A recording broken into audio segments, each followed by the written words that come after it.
Is that as low as you can go? Okay, thank you. Hello, is that as low as you can go?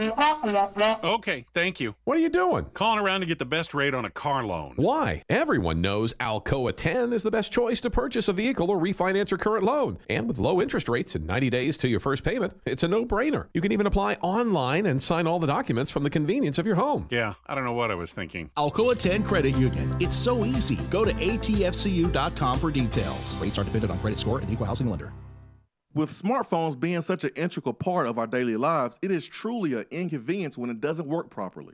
It disrupts the normalcy of our day. When you go into the cell phone store to have it repaired, they just try to upsell you on a new phone. That's why the owner of iDrop, TKL, left those places and opened iDrop. His goal is a happy customer. TKL and the team will listen to what you have going on and work to solve the problem of your broken device in a way that best suits your needs, instead of trying to upsell you on something that you just don't need. They don't just repair phones, they can service your laptop or PC as well as your Mac. Windows 7 support is over, but iDrop can help you transition to Windows 10. They have a 5-star rating on Google with hundreds of positive reviews. Let me say that again. I don't think y'all understand how big this is. They have a 5-star rating on Google. Their customer service really speaks for itself. So if you ever find yourself with a device that isn't performing as it should, give iDrop a call at 865-888-9740 or check them out on Facebook at iDrop of Knoxville. If man made it, they can fix it. Deep down the middle's got his man, and he's gone.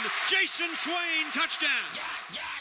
It's time for the Swain Event with your host, Jason Swain. My man. Real sports talk for the real sports fan. All you chumps are gonna bow when I whoop him. It's time for the Swain Event, fueled by Dead End Barbecue. Give me 2 pounds and a Ric Flair.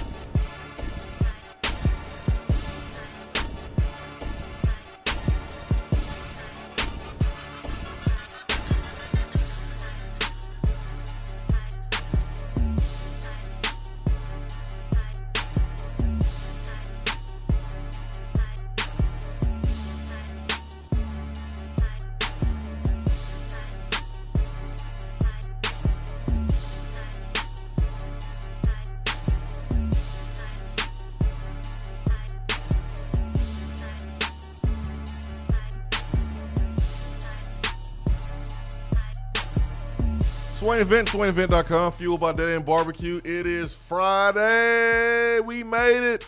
We made it. It is Friday, the best day of the week.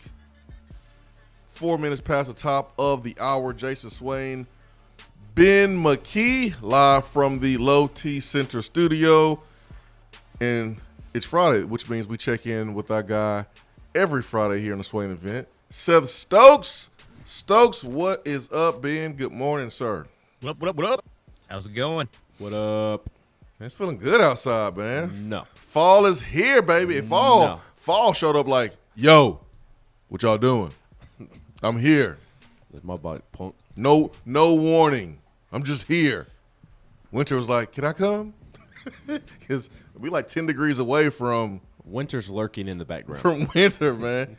What you doing, Fall? Can I hang out? It's like when a pair of siblings go to ask their parents for something, and the oldest or the ringleader is asking the parents, and the other one's like lurking in the background around the corner. That's winter. Winter's 10 degrees away, man. It's 46 degrees here in Knoxville. But, hey, Tennessee football team, they play in Gainesville, and it won't be 46 when they play. It's going to be a nice day in the 80s, and it's going to be a nice opportunity for this Tennessee football team to kind of prove that they can compete.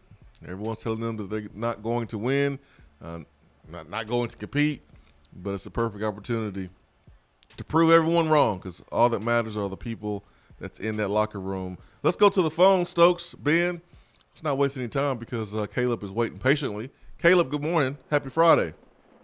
Hey, happy Friday, Swaino. What's up? How y'all doing? Man, wonderful, man. Wonderful. Hope you are too. Hey, man, I've been listening to you guys, man, for a few years now, and man, I just wanted to call, and I've been thinking a lot this week, maybe because it's Gator Week, I don't know, but, been thinking a lot this week, man. The things that y'all do on the daily basis, that it's just, you can hear the passion, and, I hope, it definitely sounded like with Matthew Butler the other day that he does have that passion, and I think there's some players there that do, but when I look at this game, and, I know on the level, it's, these guys are thinking about maybe the NFL. They're thinking about, just the game. But, for me, growing up here in Knoxville, it's more than that. It means a lot more than that to me. I lost my dad a few years ago, man, and I was raised in this. Like, I was baptized in Tennessee football, And I remember once he passed, like one of the first things I did to feel closer to him was just going down there to Neyland Stadium just to see it, And, man, I've got uncles buried in those Tennessee jerseys, in those coffins. And so, yeah, we're looking at things like, okay, it's just a game, but here, at least for me, I can't speak for everybody else. Maybe I'm overanalyzing it, but, man, for me, this weekend and every weekend that we take that field, it just means more to me. And I just wanted to call and let you know that I could see that you all have that same thing. Swain, I remember being 14, 15 years old, man, going to the ball wall, pointing you out, and I swear, maybe it's in my head, but I thought you were pointing back. You know what I mean? Like, you used to get hyped up, and so I just wanted, to call and start this weekend off on a good start, but I want to share that with you guys, man, 'cause what y'all do on a daily basis, man, it means a lot. So I'll let y'all go. Y'all have a good weekend, and go Vols. Wow. Wow, Caleb. Best call of the week. Go Vols. Wow.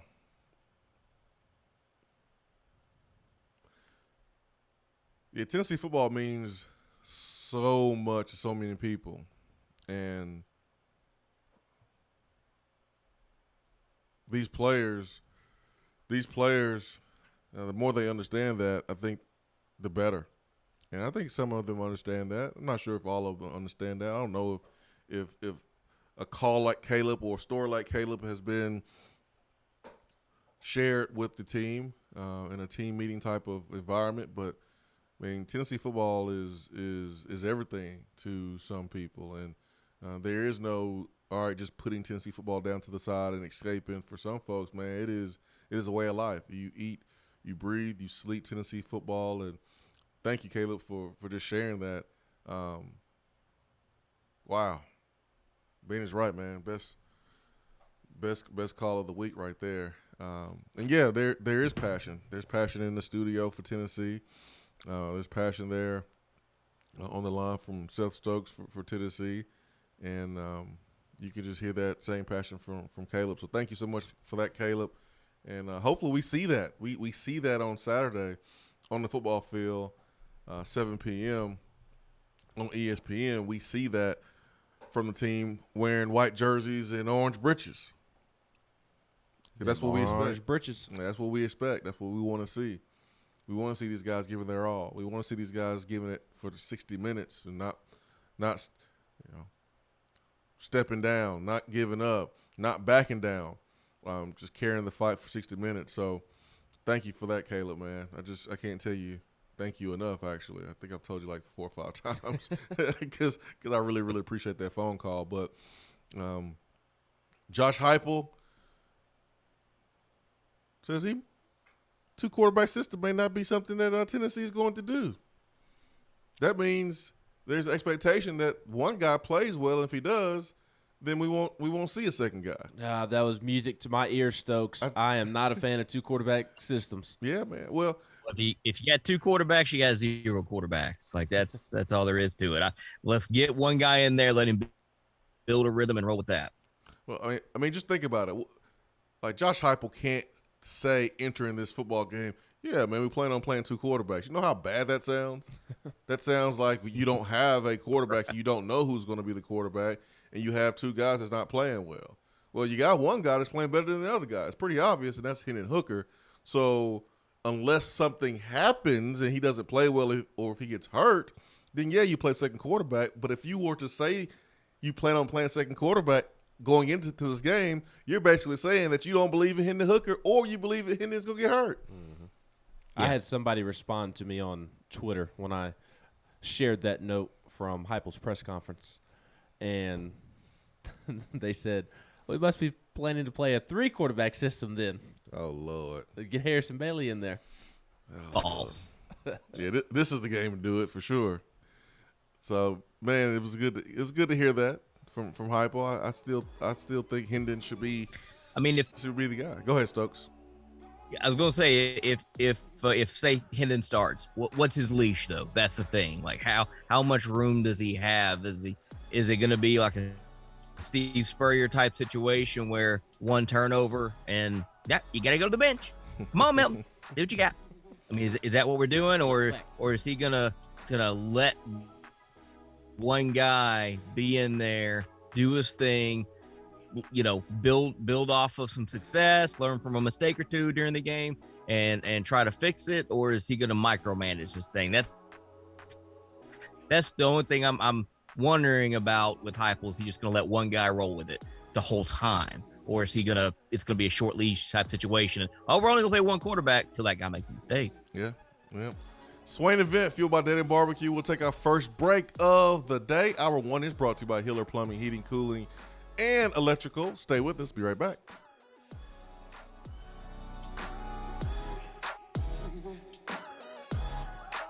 If you want to get in on the conversation, call the Iris Networks hotline at 865-200-5503. Grow your business with Iris Networks high-speed fiber internet. IrisNetworksUSA.com. If you're coming to Knoxville and need a place to stay, do yourself a favor and book a room at Hampton Inn Paper Mill, also known as the Hampton on the Hill. This award-winning property is literally in the top 5% of all Hampton Inn properties. The GM, Stephen Lawrence, is a good old local boy who grew up in the business around Knoxville. He and his staff are always available, always willing to help, and will go above and beyond for their guests. The newest Hampton Inn in Knoxville has clean, affordable rooms, flat screens, fridges, and microwaves in every room. Plus, breakfast is included in every rate. Not to mention, there's also a pool and fitness center on site. If it wasn't so close to amazing restaurants, bars, and shopping, you would never want to leave. At only 6 miles from campus, you're still right in where the big orange action is. Go to HamptonInn.com, search Knoxville, and book your room at the Hampton Inn Paper Mill, or call 865-693-5400. Good morning, Swain Event crew. As the weather heats up, so does our market, and from Johnson City to Knoxville, eager buyers are grabbing up many available properties. The chili is hot in East Tennessee, so if you are ready to buy or sell or want to talk more about our local real estate market, I'm just a phone call away. Or email me at jennifermorris865@gmail.com. And go Vols! We're here with Dr. Michael Carlson of Tennessee Regenerative Sports Medicine to discuss PRP, platelet-rich plasma. If you have orthopedic injuries such as shoulder pain, knee pain, Achilles tendonitis, or tennis elbow, you should give them a call. Good to be back, Jason. We specialize in non-surgical orthopedics, so we treat damaged tendons, ligaments, and joints, including rotator cuff injuries, knee injuries, and elbow and foot problems by using ultrasound-guided injections with PRP. And this form of treatment helps stimulate the body's own reparative process and assist in the healing of damaged tissue. Doc, what makes your training different than others? I've been practicing in Knoxville for over 26 years, and I'm certified in interventional regenerative orthopedic medicine through the American Academy of Orthopedic Medicine. They've been the leader in this form of treatment since 1983. I also teach this form of treatment on a national and international basis to other physicians, residents, and medical students. Here in our clinic, I'm the one doing the procedure, and we're using your own PRP, which are concentrated platelets, to treat your injury. So in other words, Jason, it comes from you and it goes back to you. So you know exactly what you're getting and know exactly the level of training involved. Do what the pros, college athletes, and I have done, and visit them online at trsportsmedicine.com. Tennessee Regenerative Sports Medicine, East Tennessee's leader in PRP therapy. Top 100 barbecue restaurant Dead End Barbecue is a no-brainer when you are craving the smoky flavor of quality Q. Dead End makes it easy to enjoy their fantastic menu with online ordering from Chow Now for pickup. Or if you don't feel like leaving the house, then have Dead End Barbecue delivered right to your door by Loco Knoxville or Bite Squad. Cheer on your favorite team with the best barbecue around. Check them out online at deadendbbq.com. Dead End Barbecue. The search is over. Is that as low as you can go? Okay, thank you. Hello, is that as low as you can go? Okay, thank you. What are you doing? Calling around to get the best rate on a car loan. Why? Everyone knows Alcoa 10 is the best choice to purchase a vehicle or refinance your current loan. And with low interest rates and 90 days to your first payment, it's a no-brainer. You can even apply online and sign all the documents from the convenience of your home. Yeah, I don't know what I was thinking. Alcoa 10 Credit Union. It's so easy. Go to atfcu.com for details. Rates are dependent on credit score and equal housing lender. With smartphones being such an integral part of our daily lives, it is truly an inconvenience when it doesn't work properly. It disrupts the normalcy of our day. When you go into the cell phone store to have it repaired, they just try to upsell you on a new phone. That's why the owner of iDrop, TKL, left those places and opened iDrop. His goal is a happy customer. TKL and the team will listen to what you have going on and work to solve the problem of your broken device in a way that best suits your needs, instead of trying to upsell you on something that you just don't need. They don't just repair phones, they can service your laptop or PC as well as your Mac. Windows 7 support is over, but iDrop can help you transition to Windows 10. They have a 5-star rating on Google with hundreds of positive reviews. Let me say that again. I don't think y'all understand how big this is. They have a 5-star rating on Google. Their customer service really speaks for itself. So if you ever find yourself with a device that isn't performing as it should, give iDrop a call at 865-888-9740 or check them out on Facebook at iDrop of Knoxville. If man made it, they can fix it. For a replay of each day's Swain Event TV, like us on Facebook.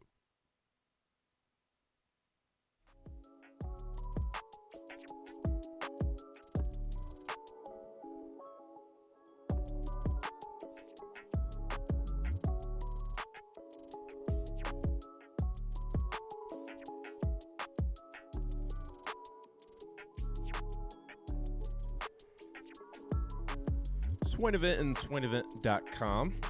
I'm obviously not Jason Swain. I am Ben McKee. What? Swain had to step out to take the kiddos to school real quick, so he'll be back here shortly. Won't be gone too long.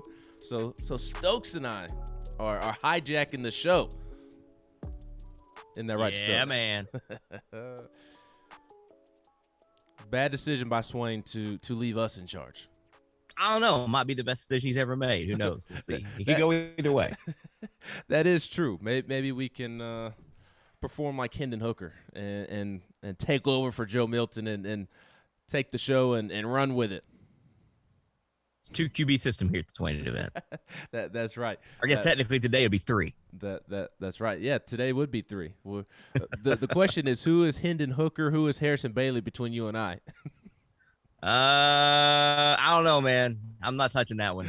I'm not either. If you want to get in and talk to Stokes is on with us all of hour 1. Obviously, give us a call at 865-200-5503 on the Iris Network's hotline. Stokes, I wanted to talk a little more about Tennessee's quarterback situation with you and just your level of comfort going into the weekend with Tennessee's quarterback position.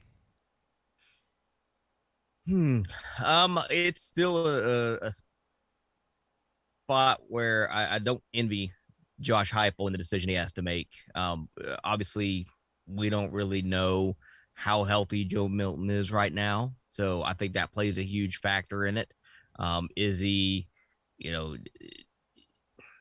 dinged up to the point where he could really take himself out for the rest of the year if things don't go well from a health standpoint this Saturday, or is it one of those, we sat him against Tennessee Tech because we know we need him the rest of the year and the injury's not that bad. If it was Florida week last week, Milton would have been playing type of situation. So I know he's been practicing some this week. I think Hooker has played well enough to earn a start against the Gators. I think he's the guy you could probably put together some more sustained drives with. It's just the turnover thing. That scares me. And Tennessee always has those moments in Gainesville and against the Gators in general where they'll be rolling right along. Things will be competitive, and then the catastrophic mistake happens. It's the busted coverage or the untimely turnover or something like that, and Tennessee just can't get back in it after that. That's what scares me about Hooker. So I'm very unsettled with the quarterback situation. Like, I'm going to trust Heupel to make the best decision for the football team because that's what he gets paid to do, and he sees these guys way more than any of us see these guys. We see him on Saturday. Y'all see him sprinkled in here and there throughout the week. That's it. He's with them a lot. And he's a quarterback guy. So, I know it's a bit of a cop-out answer, but I'm just going to trust Heupel. Milton gives you the chance at the big play, which Tennessee is probably going to need against Florida because Florida's front seven is nasty. Florida's offensive line is nasty. Tennessee's going to need some big chunk plays. And honestly, that's probably Milton that gives you the best opportunity for that because of the arm strength, but we don't know if those balls will be completed. Hendon gives you the best opportunity to keep Florida's defense on its toes. They have to account for him as a runner.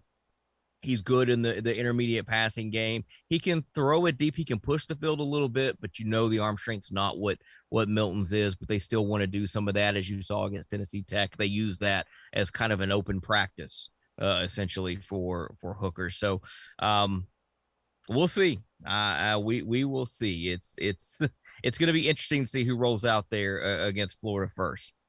On the text box, Volstorm says, if I call now, can I double dip? Yes, you can, Volstorm. You can double dip today. You can call and talk to Stokes, and then you can call back and talk to Swain for sure. And Stokes, Volstorm adds that you would be Harrison Bailey because you are a fan favorite, but you hardly ever show up.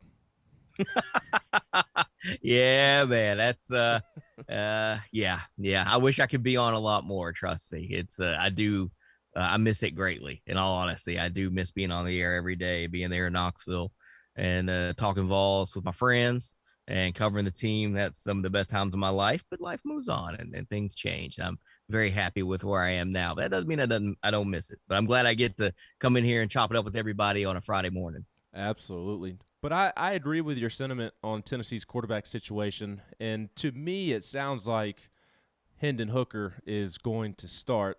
It's been very similar this week in practice to what it was last week in practice, where Joe Milton barely practiced. He was out there on the field, but didn't do a ton. And this week, Hendon Hooker has taken nearly all of the first team reps like he did last week, and Joe Milton has gotten out there a little bit. So Stokes, to me, that tells me that Hendon Hooker's going to be starting tomorrow night in the Swamp. Cool. And if that happens, fantastic. Let's rally behind Hooker and let's roll. I mean, if that's who's been taking the bulk of the reps in practice, I'm good with it. Yes, I agree. And I would start Hooker even if Milton was healthy, to be quite honest. I don't know if you feel differently, but I would roll with Hooker. I just think he puts the offense in a better situation right now. No, I feel like he's earned it. Yeah. Hooker's definitely earned it. I'm excited to see what he can do if he's the guy that starts. And no, I'm with you. I think if Milton is healthy and hasn't really progressed in an eye-opening way with his completion percentage in practice, then I'm Hooker all day. Yes, and like you said a moment ago, it's the turnovers that worry you with Hooker. But going into this primetime game in the Swamp, I like that Hooker is described as a savvy veteran. When Alex Golish was on Vol Calls last week, he described Hendon Hooker as a pro in everything that he does preparation-wise, and that he's just a savvy vet with experience. And if you read between the lines, when he was asked about what he likes about Joe Milton, he went on to allude to Joe Milton needing to be better in preparation. So that makes me excited to see what Hendon can do on the road, just because the preparation is going to be there. Right. And prep is key. I mean, we've seen that. Prep is a huge thing. If you've prepped and you know what you're doing, you don't panic nearly as much. And you can see that every time Hendon has came into a game, he's just been very calm and he just runs the offense. That's what he does. There's a miscue here and there. it seems to be at the mesh point, handing the ball off, or it's a bad snap, something like that. But those things are very fixable, easily cleaned up. And even with the snap situation, I mean, you're getting Cooper Mays back, so that takes care of that. That's one less variable that you kind of have to worry about. It's just with Hendon back there, how fast can you run the offense? And I think you could probably run it a little faster because of that preparation. I think the running game is as big or almost as big of a question mark as the quarterback play that Tennessee gets on Saturday night, just because you need that running game to take some pressure off of Hendon Hooker or Joe Milton, whoever is at quarterback. And I liked the running game week 1 against Bowling Green, but because they've had to deal with some injuries, they've taken a step back the last 2 weeks. But you just mentioned it. You're going to get Cooper Mays back tomorrow, and unless something changes pregame when he's warming up. So you'll allow Jerome Carvin to slide back over to guard. It looks like Jabari Small is going to be able to play, but the question being, how much will he be able to play? Tennessee's going to have to be able to run the football in this game, obviously to milk some clock and keep the defense off the field, but to also take some pressure off of the passing game and not allow Florida to just key in on trying to make, Hendon Hooker or Joe Milton beat them with their arm. Well, Tennessee's shown that their rushing attack is not going to be very strong in the interior of the offensive line. It's not going to be, run it in the 2-hole and shove it down Florida's throat. It's going to be a spread the defense out, try to get to the edges type of rushing attack. And, having to account for a quarterback like Hooker that can run the ball is going to help with that, because it truly is 11 on 11 at that point and not 11 on 10. Getting Jabari Small back is huge, but I just need him to be decisive in the running game. Don't try to, it doesn't have to be the big play every time. Just make your cut, get some yards, and if that's all you got, that's all you got on that play. And don't fumble the ball. Don't take a negative play because you're searching for a hole. Just find your hole and go. That's the big thing I want to see with that. And I want to see Tylen Evans get that wiggle back. Like, he had a nice little shimmy to him against Bowling Green, and we didn't really see that against Tennessee Tech. We didn't see some of those moves, some of those moments that had former Tennessee Vol running backs and just Tennessee players in general talking about that kid is special. You see that move there? It's nothing flashy, but you just see he's got a little something. Didn't really see that against Tennessee Tech, so I'm hoping that comes back out against Florida. It's a big game, and big time players are going to rise up and shine in these types of games, and we'll see what happens. But having Hendon at quarterback is going to help if he's the guy that starts, because it is something else Florida has to account for in the rushing attack, and he is a very capable, borderline dangerous runner. I mean, he's definitely not Josh Dobbs level, but he's not too far off either. I'm really excited about Tennessee getting Cooper Mays back. I think he's going to mean the world in terms of being able to push the tempo from his center position and get guys lined up and make sure that the communication is on point. But as excited as I am to get him back, I am a little worried for him going up against this Florida defensive line.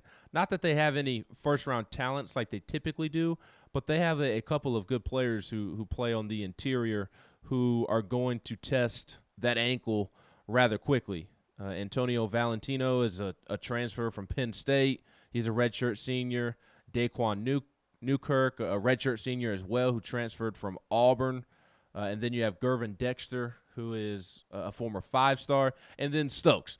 Florida has this kid, Desmond Watson, 6'5", 400 pounds. This kid is 400 pounds, and that's what he's listed at on Florida's roster, when in reality he's more like 420, and he arrived at campus over the summer at 460 pounds. 460 pounds, so Cooper's ankle is going to be tested early and often, and I can't imagine 420 pounds of muscle and beef and taco meat going up against that ankle is going to feel too good. It's not, but we'll see how many snaps that kid plays as fast as Tennessee's offense likes to go.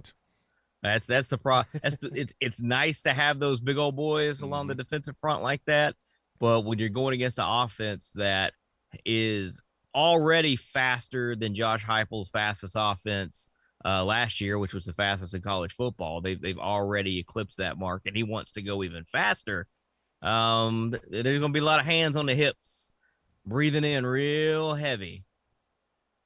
For sure. And Desmond Watson, last week, this kid didn't play a ton unless it was towards the goal line, in the red zone, in short yardage situations, as you would expect for somebody that big. And he was effective in those situations, being able to push the line. I don't think I've ever heard of a kid that big. I forget what Dan McCullers weighed when he was here. Wasn't he like 360, 380, somewhere in there? I don't know. He was an imposing human being, though, and he about ruined Connor Shaw. Yes, and I'll never forget that one practice highlight that came out of Dan McCullers and Neyland Stadium. Remember that play? Was it him running down? Who did he run down? He bullied one of Tennessee's. Yeah, like a Ring of Life type drill. Yes, that's right. Yep. It still amazes me that Dan McCullers played 6 years on the Steelers defense, and was with the Bears last season. You can't teach size. That's true. That's something you cannot teach. But it was funny. The Steelers coaching staff and people who cover the Steelers were saying the same thing about Dan McCullers in Pittsburgh as folks around Tennessee were saying when Dan McCullers was in Knoxville that, well, when he decides to get up and go, he sure does move some people, but we've got to get him to get up and go. Yep. That was the big thing, is just getting that maximum effort every single play out of him. But yeah, I mean, Tennessee's offensive line is going to have their work cut out for them. There's no doubt about it. They always do when they play Florida. And it's not going to get any easier as the schedule goes on, really, because Georgia's front is disgusting as well, and so is Alabama's. But we're talking about Florida this week, and they're just going to have to, this is what you train all year for.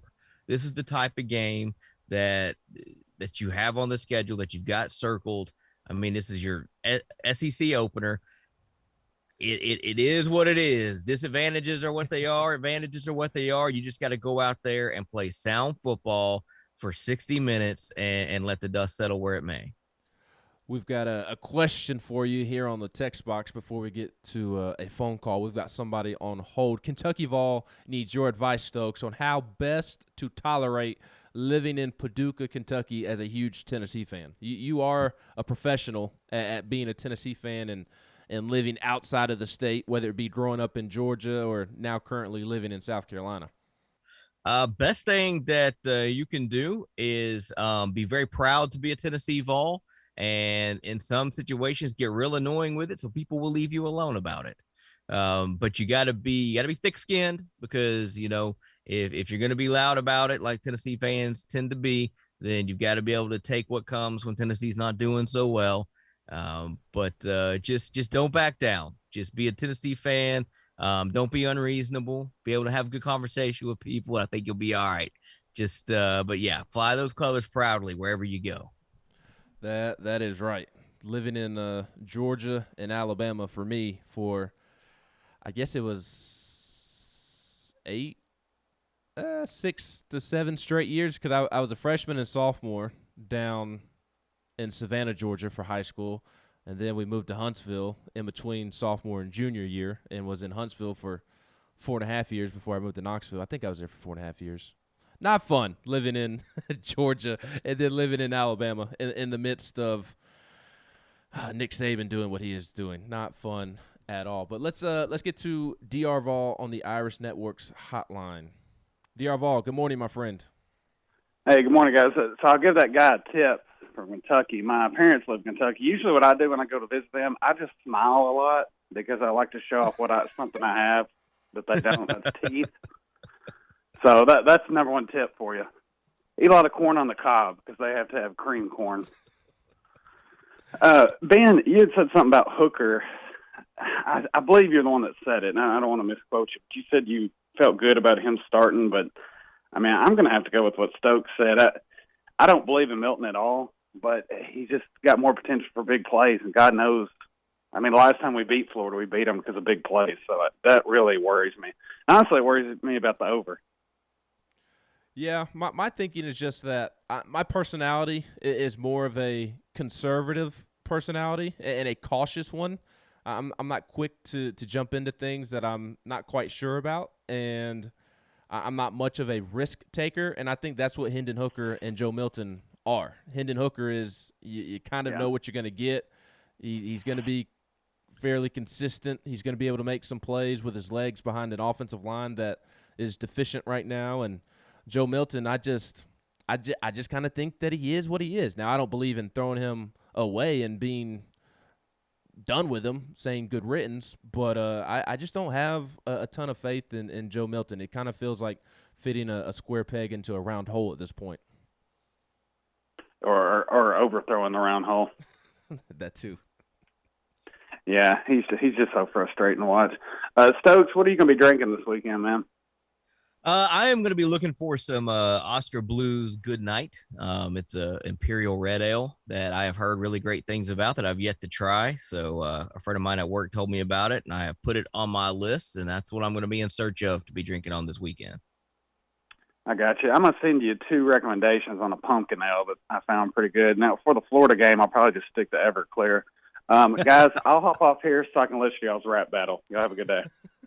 Oh, my goodness. Did you see all the Knoxville sports radio drama yesterday, Stokes? It was, yeah, I saw Twitter blowing up. I knew Triple O had been stewing on this for a day or two, and you know, he was getting himself ready, and he came in hot, and he came in a little strong at the end. You can't really be talking about somebody's mama like that. And then, you know, Dave Tona came in cussing, can't be cussing on the air. But look, this is sports radio. It's not supposed to be all that serious. Sports are supposed to be fun, a little ribbon back and forth, make fun of each other here and there. Like, we're all the Swain Event family. We all kind of give each other a hard time and stuff, but you just got to keep it. You know, there's a line you don't cross, and the line was crossed yesterday. So let's just, for the future, everybody needs to remember, like, it's all in good fun. It's all good natured. Don't take yourselves too seriously, and everything will be all right. So hopefully moving forward, things can be, you know, continue to be fun, but let's tone it down just a wee bit. And then I saw on another show that there was another guy that thinks he's the next great MC, and I just don't understand. Do you have any bars that you would like to share with us No. before we get to Volstorm? No, not a single one. I don't pretend like I can. I can repeat flows that other people have already spat out. I can do that. I can memorize words, but that's about it. I do not come up with my own. If we were to get into your vehicle, what music is likely to be playing, Stokes? Ooh, that's a great question, because I like so many different kinds. Like, if I go to like my saved songs on my Spotify and just hit random, you're gonna hear everything. I mean, it's literally gonna go from some Kendrick to some Sturgill Simpson, over to some probably some Suicide Silence, to, I mean, who knows? Like, I like a plethora, but it just depends on my mood, man. What kind of mood am I in? Do I need some really angry, loud type of music, or I just want to chill? What is it? Usually my go-tos are out. I mean, honestly, Outkast is probably my favorite duo. Okay. My favorite group. I love Outkast. I think the world needs some new Outkast right now. So that's what I bump a lot. When I can't figure out what I want to listen to, I fall back on Outkast. I dig it. Are you much of a podcast guy? Oh, podcasts all the time. Got the Swain Event podcast all the time. There's a pro wrestling podcast I listen to. There's a cool podcast I listen to called Past Gas. It's a historical podcast with a vehicle twist. Part of my take, all that stuff. I like some true crime stuff. I've started listening to more podcasts than music oftentimes, especially on longer commutes. But right now, my commute to work is only like 12 minutes. So it's hard to get into much of anything in 12 minutes. For sure. No, I'm the same way. I'm a big podcast guy, and then there's no telling what music's going to play. Just kind of depends on my mood, for sure. Let's get to double dipping Volstorm on the Irish Networks hotline. Volstorm, good morning. Dear Lord, please don't start spitting lyrics. Yesterday was bad enough. No comment. Ain't no B-Rads here. Oh, please no. On no. 7 Mile, Stokes? What? 7 Mile. 7 Mile? Really? I was tripping. I was embarrassed. My goodness. That was the worst part about it, is like 8 Mile is genuinely one of my favorite movies. I had just watched it, and I still botched the name. I heard that. I was just shaking my head. I saw your tweets. We were as sad about hearing that as we were having to listen to the rap battle yesterday. Jesus. Again, no comment. Since Swain's not on, I don't have to go into kayfabe here. But, guys, let me ask you a question. When it comes to, we all know that Milton is kind of the favored son right now, especially from Heupel's comments. One thing I'm worried about, though, is with his tendency to overthrow, I can see those turn into picks against Florida's DBs. Yeah. It could. I mean, that's the thing about it, is if you've got, depends on where the overthrow happens. And sometimes if it's a deep overthrow that turns into a pick, that's kind of an arm punt, and things could be a lot worse. Right. But you don't want turnovers at all. But really, his overthrows, they've been on one-on-one where the DB or the receiver has beaten the DB. There hasn't been anybody else around that could catch that ball, which is why it hasn't been completed, because it's almost a route versus air at that point, and he's just overthrowing the receiver. It's the underthrow, like the throw into the end zone against Bowling Green.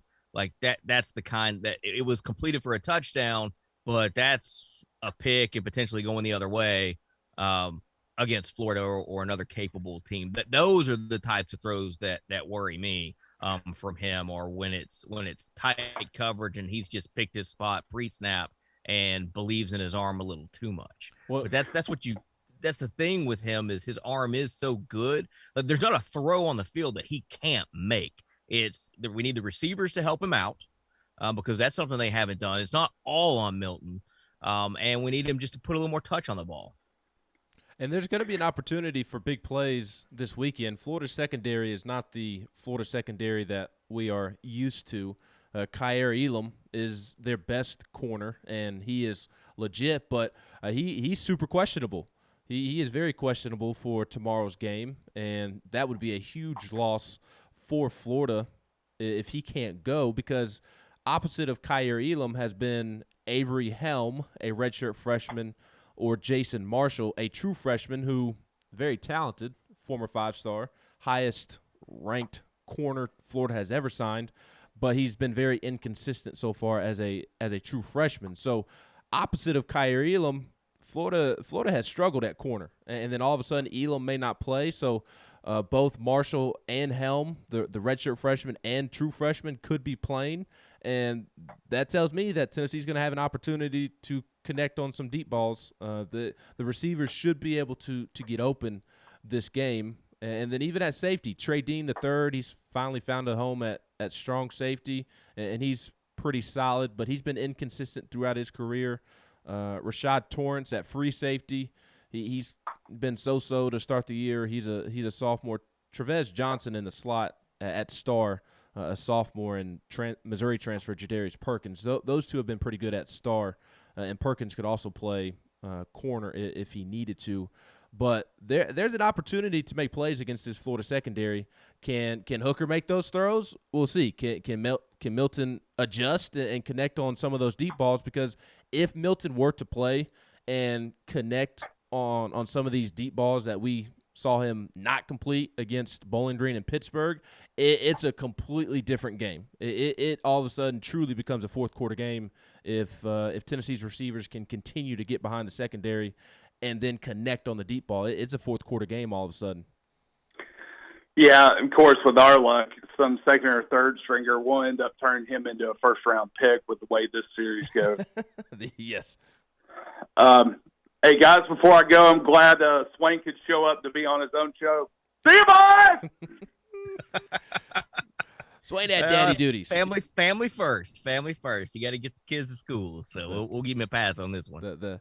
That's right. Gotta take care of daddy duties. And Volstorm, before you double dip again, before you call back in later to talk to Swain, drink some coffee. Wake up. It's Friday. Tennessee plays in the Swamp tomorrow night in prime time. Wake up, Volstorm. Let's get to Turkey Man on the Iris Networks hotline. Turkey Man, good morning. Hey, good morning, guys. I hadn't had my cup of coffee yet either, so I'm a little draggy this morning. Yeah, I am. I'm a little draggy. Hey, Stokes. What's going on, Steve? You remember, hey, buddy, I miss you. Miss you too, buddy. Remember back in 2016, old Ben and all of us got together, and we beat the Gators over here. Mm-hmm. But Ben's gone, and we spent a lot of time together. I mean, through the different things. I was thinking about all the stuff that in that 2016 year that we did. We had that benefit, be a part of that. And I joined Twitter. You remember that? Oh, yes. You learned what the term GOAT meant. Oh, you remember that? Oh, yes. I was serious about that. You know that was. Oh, I know you were serious. Yeah, I was. Because that people now, kind of catching on, but when they do these initial things a lot, I still wish you was here, to tell me what fleet is and nuances and stuff like that. That's right. You remember all those, don't you? Oh yeah, I remember all that. I remember TC, taking the black stripe off of your Twitter helmet. That's right. You remember how he took it off, or what caused it? I don't remember the details of it. I do remember it happening though. There was somebody that was throwing shade toward the Vols, and I laid that TC. I guess my first encounter, and TC out said I won the bull in the ring, and he pulled my strap. Nice. I like it. I like it, Turkey Man. What y'all got going on over here, man? Look who's back. You know what? I was listening on the way, dropping the girls off at school this morning. I was just proud of y'all, man. Y'all was doing just a great job, man. I'm so proud of y'all, especially Ben. How about Ben, Stokes? Good job, Ben. Our little Ben has grown up before our eyes, man. He has. He has come a long way since 2016. Proud of the young pup growing up a little bit. Man, that was the first time I dropped my kids off at school. Probably since I've been doing this program, man. I mean, years and years, and so I was enjoying the moment, but my kids were like, "Daddy, we love you." I was like, "Hush." I'm more proud of my little son, Ben. I think you should drop the kids off more often. Hush. My little son, Ben, is doing a good job on the Swain. I'm just joking, man. Good job, y'all. Good job, man. I appreciate y'all stepping in, man. Had to take the kiddos to school. I'm solo dolo this weekend with the kids, so it's 3 versus 1. The girls, the daughters versus daddy. So mom's out of town, which means party at the Swain house. What's up? What's up? There he is. There he is. By 1 o'clock. Stokes, bring the kegger. Let's get it.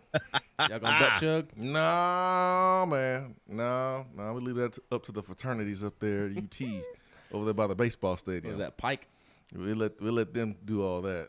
That should be Tony Vitello's argument as to why they should tear down Lindsey Nelson and tear down Frat Row and push them out in the process so you can build some big, brand new spanking stadium. That should be his number one argument is that they're butt chuggers over there. He should do an Al Davis type of press conference where he pulls out the projector, the old school slide like from elementary school, Stokes, and he's like, Exhibit A, look at this press conference. It was at the Torch where we had a lawyer explain and have to explain butt chugging. This is all the reason in the world to get rid of these frat houses so I could build a monstrous baseball stadium. Thank you for your time. Volunteer Jack says, don't forget the dog. 4 versus 1. Oh, yeah. Dog's on my side now. Dog's on my side. The dog. I took the dog with me because I didn't want him to disrupt the show. Dude was barking at just everybody. Everything, nothing. Just, man. Anyways. There was some dog in my neighborhood last night that barked all night long. All night long, this dog was barking. All night long. It felt like I woke up at every hour and this dude was still barking. Hilarious.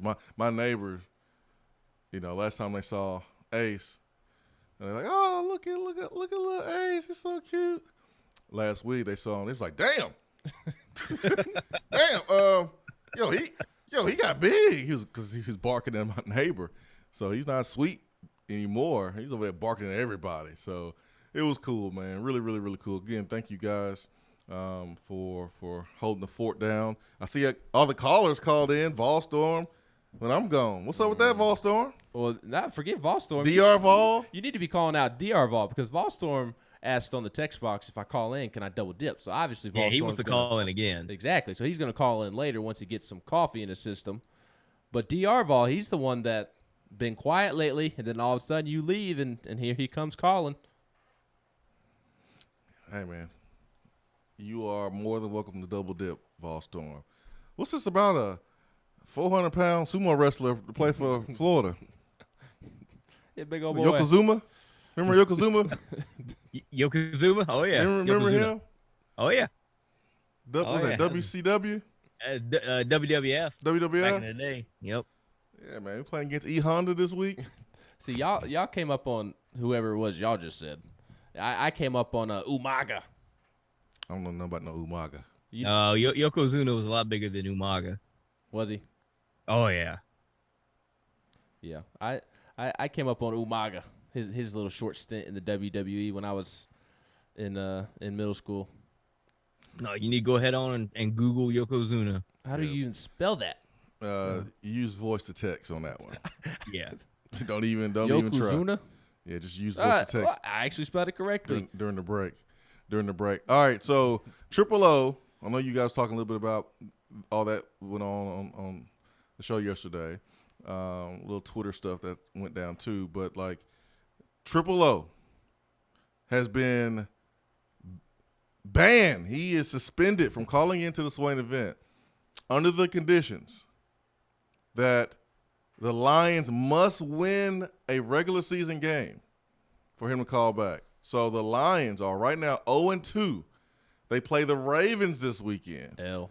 Next weekend, they play the Bears. L. I hope so, man. I would hate for him to be reinstated after beating my Bears. You know that's what's going to happen, You wouldn't be able to tell him nothing. No, it's definitely going to happen. Justin Fields is starting against the Browns this week, so he might take some bumps and bruises, and then he'll have his bounce-back game, hopefully, against the Lions. That's what I'm praying for. But the Lions play the Ravens on Sunday, and then the Bears next week, and then the Vikings the week after that. L. Bengals, L. Rams, L. Eagles, L. Steelers, L. Browns, L. and then the Bears again. L.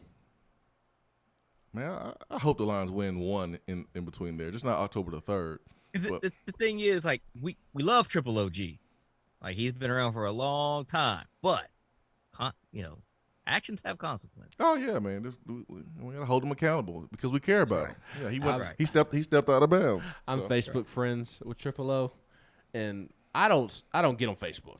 I get on Facebook to get rid of my notifications, and I was clearing out my notifications this morning, so it wouldn't show up on my home screen on my phone. I don't like having notifications on my home screen. Yeah, I'm OCD. And he posted on Facebook, "I've been banned from my favorite radio show." Sorry. It hurt me more than it's going to hurt you, Triple O. Go outside and get that switch. I'm sorry, man. It hurt me more than it hurt you. So, like Seth said, actions do have consequences. I heard you guys talking about quarterbacks in this football game.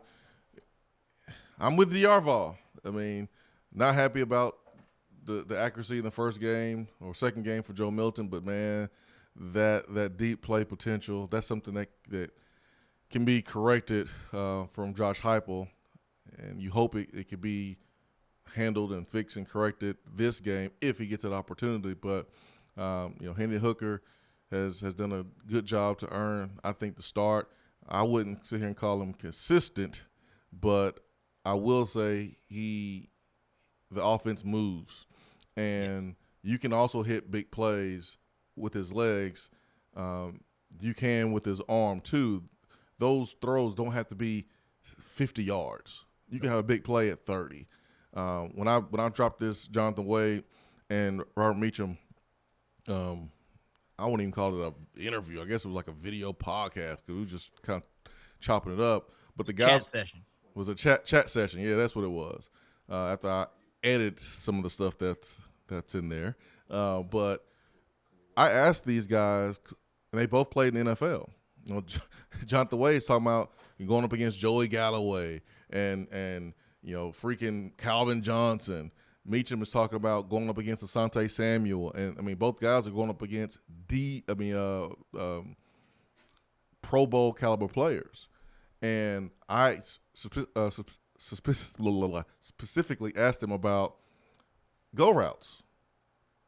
Meacham played with Drew Brees. He played with Drew Brees. So I asked those guys about go routes, how to defend it, what are you thinking on both sides. So it's a really good conversation, and I'll post that as soon as I can. But you don't have to have 40-yard throws to have explosive plays in this football game. You don't. It's nice, but you don't have to have it. So Hendon can have explosive plays as well. It's already 7:57. I missed all the fun. Time flies when you're having fun, man. Sounds like Stokes needs to take off of work this morning and stay with us another hour. Man, I would if I could, brother. I definitely would. Before you get out of here, what are your keys to Tennessee winning, pulling off the upset tomorrow, and how do you feel about the game going into it? I'm not putting any expectations on the game just because I've seen really good Tennessee football teams pee down their leg against Florida plenty of times. I said it earlier. There's always that catastrophic mistake that tends to happen, whether it be an untimely, unsportsmanlike penalty, a weird turnover, a poor tackling at the end of the game when you've held them in check all game. Like, it's something weird always happens in this game that goes against Tennessee. So I've learned that until Tennessee starts winning a couple of these against Florida and some of that stuff starts going Tennessee's way, I get hyped up for the game, but I try not to put any big expectations on it. So as far as how I feel about the game, like, I'm gonna be excited watching it. I'm gonna be in it and cheering and giving my all as a fan. But if they lose, I'm not gonna be butthurt about it because I don't really expect them to win.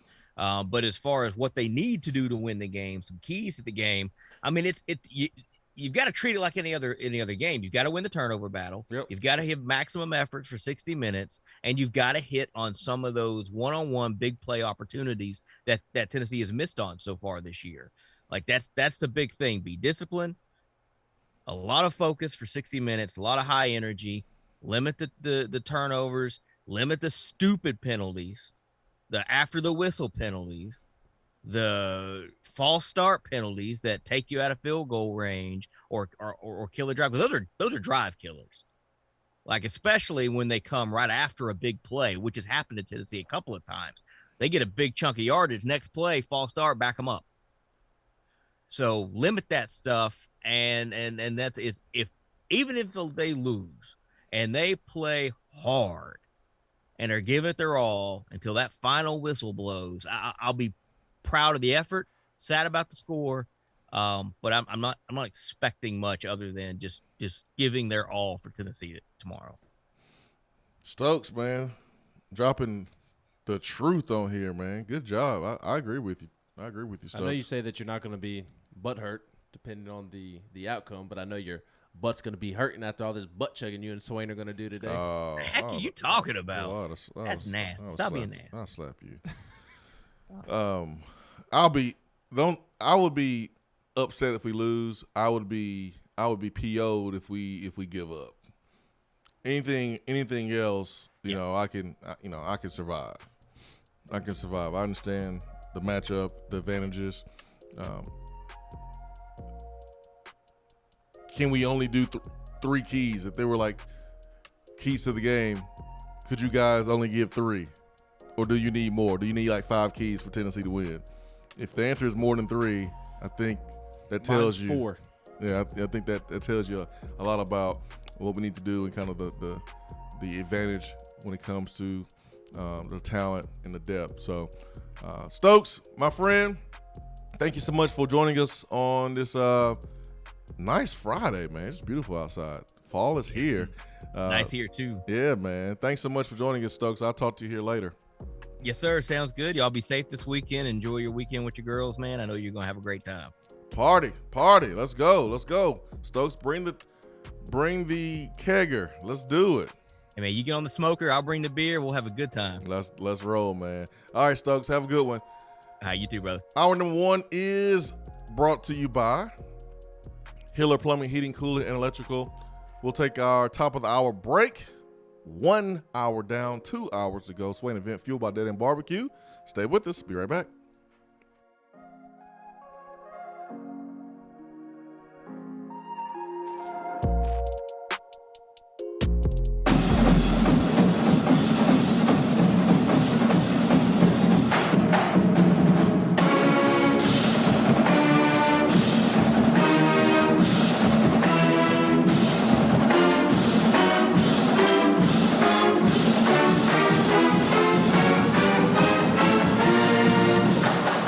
Is that as low as you can go? Okay, thank you. Hello, is that as low as you can go? Okay, thank you. What are you doing? Calling around to get the best rate on a car loan. Why? Everyone knows Alcoa 10 is the best choice to purchase a vehicle or refinance your current loan. And with low interest rates and 90 days to your first payment, it's a no-brainer. You can even apply online and sign all the documents from the convenience of your home. Yeah, I don't know what I was thinking. Alcoa 10 Credit Union. It's so easy. Go to atfcu.com for details. Rates are dependent on credit score and equal housing lender. When I made the move to my own studio, I was worried about this. I was worried about that. I was worried about, hey, did I get this piece of equipment? Did I get that piece of equipment? Does that sound good? Does that not sound good? One thing I didn't have to worry about, that was office furniture, because Office Furniture Outfitters met my furniture needs. With a 50,000 square foot facility, they have East Tennessee's largest selection and are the best value for new and used office furniture. Located in Knoxville, it's easy to find everything you need for your new space, including desks, file cabinets, chairs, conference tables, and more. Office Furniture Outfitters is turnkey. They came to my place, we mapped everything out that was needed, they delivered, and get this, set everything up. To learn more about what Office Furniture Outfitters can do for you, log on to ofonox.com. That's ofonox.com. Top 100 barbecue restaurant Dead End Barbecue is a no-brainer when you are craving the smoky flavor of quality Q. Dead End makes it easy to enjoy their fantastic menu with online ordering from Chow Now for pickup. Or if you don't feel like leaving the house, then have Dead End Barbecue delivered right to your door by Loco Knoxville or Bite Squad. Cheer on your favorite team with the best barbecue around. Check them out online at deadendbbq.com. Dead End Barbecue. The search is over. Touchdown or turnover is backed by Alcoa 10 Federal Credit Union, a place where you belong.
Swain Event, fueled by Dead End Barbecue. Hour number 2 here on the program. Thanks for being with us. It is 6 minutes past the top of the hour. Ben McKee, Jason Swain, live here from the Low T Center studio. Touchdown or turnovers backed by Alcoa 10 Federal Credit Union, a place where you belong. Better rates and better service. Paul Feinbaum tried to take a chunk out of Tennessee yesterday on the show. Said that canceling the upcoming Army game is pathetic.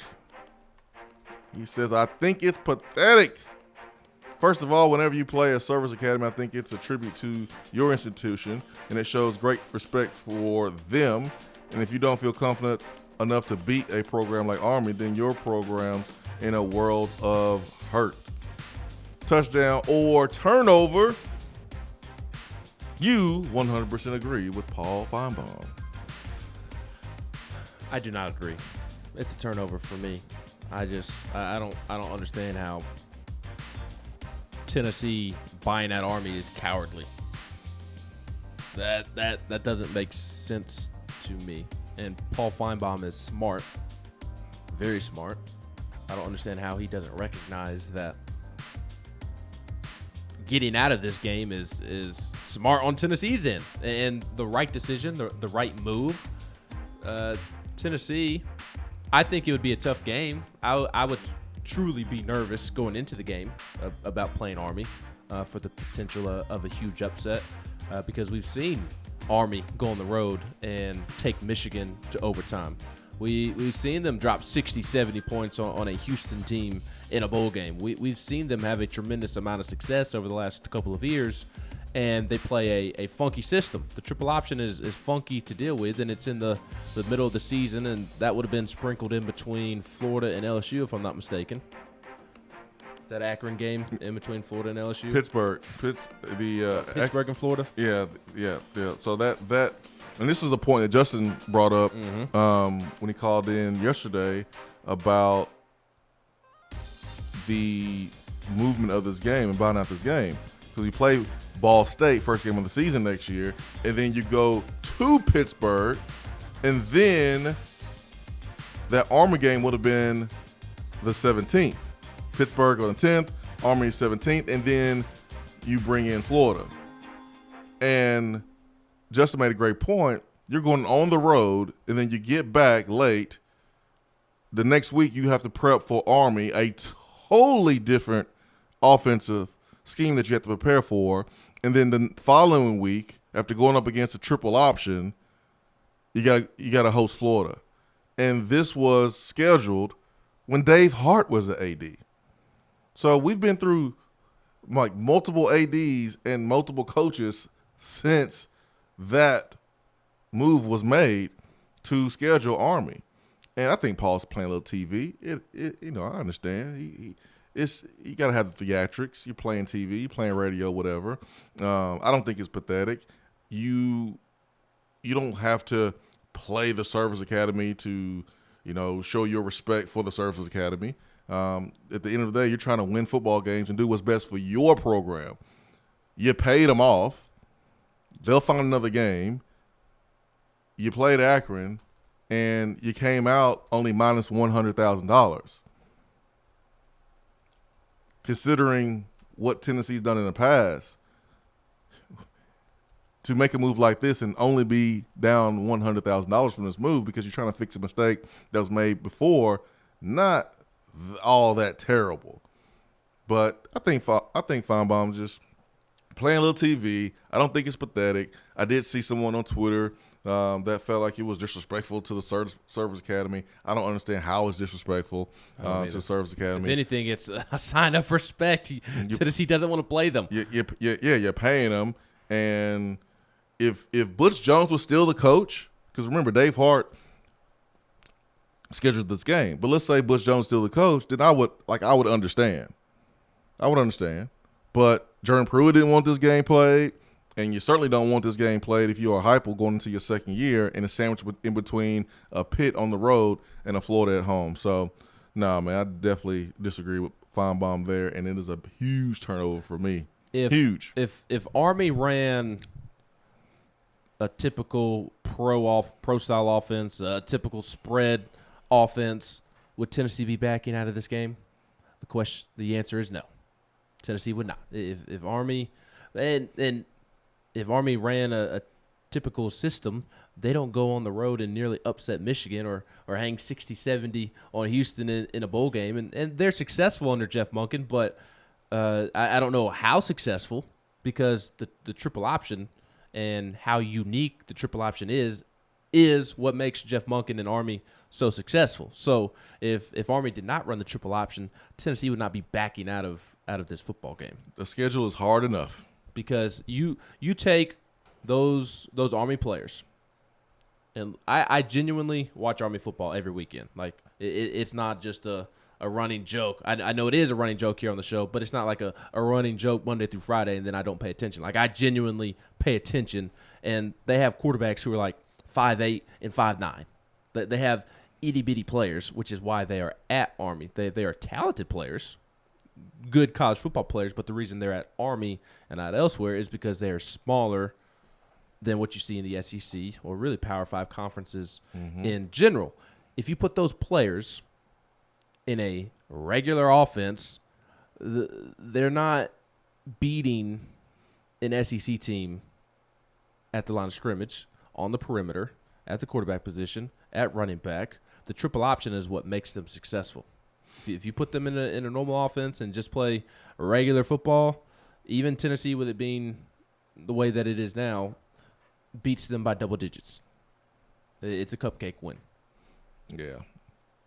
At a place like Army, you have to do the triple option to be successful, and even that hasn't always worked for Army. He says, I don't want to see a game against Akron. It's a waste of time. Now, I agree with that. Well, I don't want to see a game that's too against damn bad. Akron either. That's too damn bad. There's plenty of SEC games on this schedule, and then we play at Pittsburgh. So UT Martin, Ball State, Akron, those are the games, the non-conference games that you expected to win. So don't watch it. Simple as that. But to say that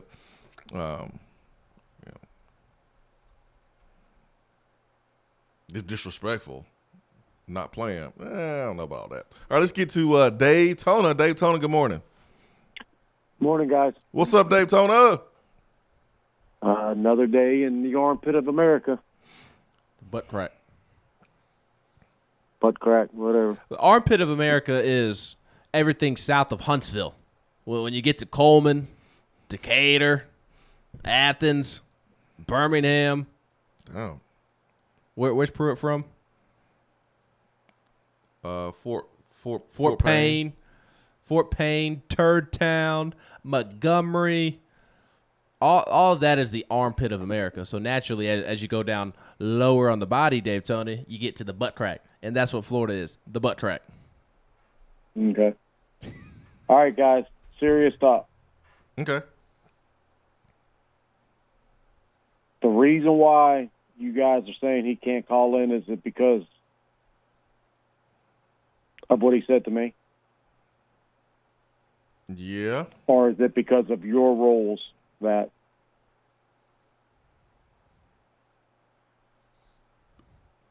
Because of... Say that again, Daytona? That didn't make sense. Is it because he overstepped bounds, or is it because of you're setting the tone for your show? It's your show. Because basically what I'm saying is Honorable Swain and Honorable McKee, I am petitioning that y'all allow him to call back as early as today. I have spent way too much time. I've got a lot, and I mean a lot of health issues going on. I spent way too much time letting this bother me yesterday. Got my blood pressure all high. Had pains in my chest. And I'm just saying, if I have any input, let the man call back.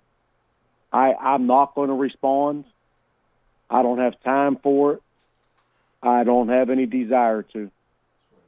Y'all's call, but I'm saying let the man call back.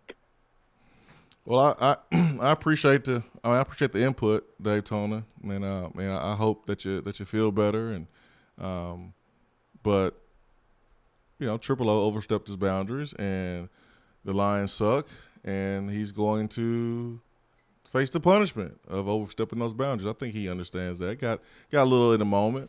We were joking around, and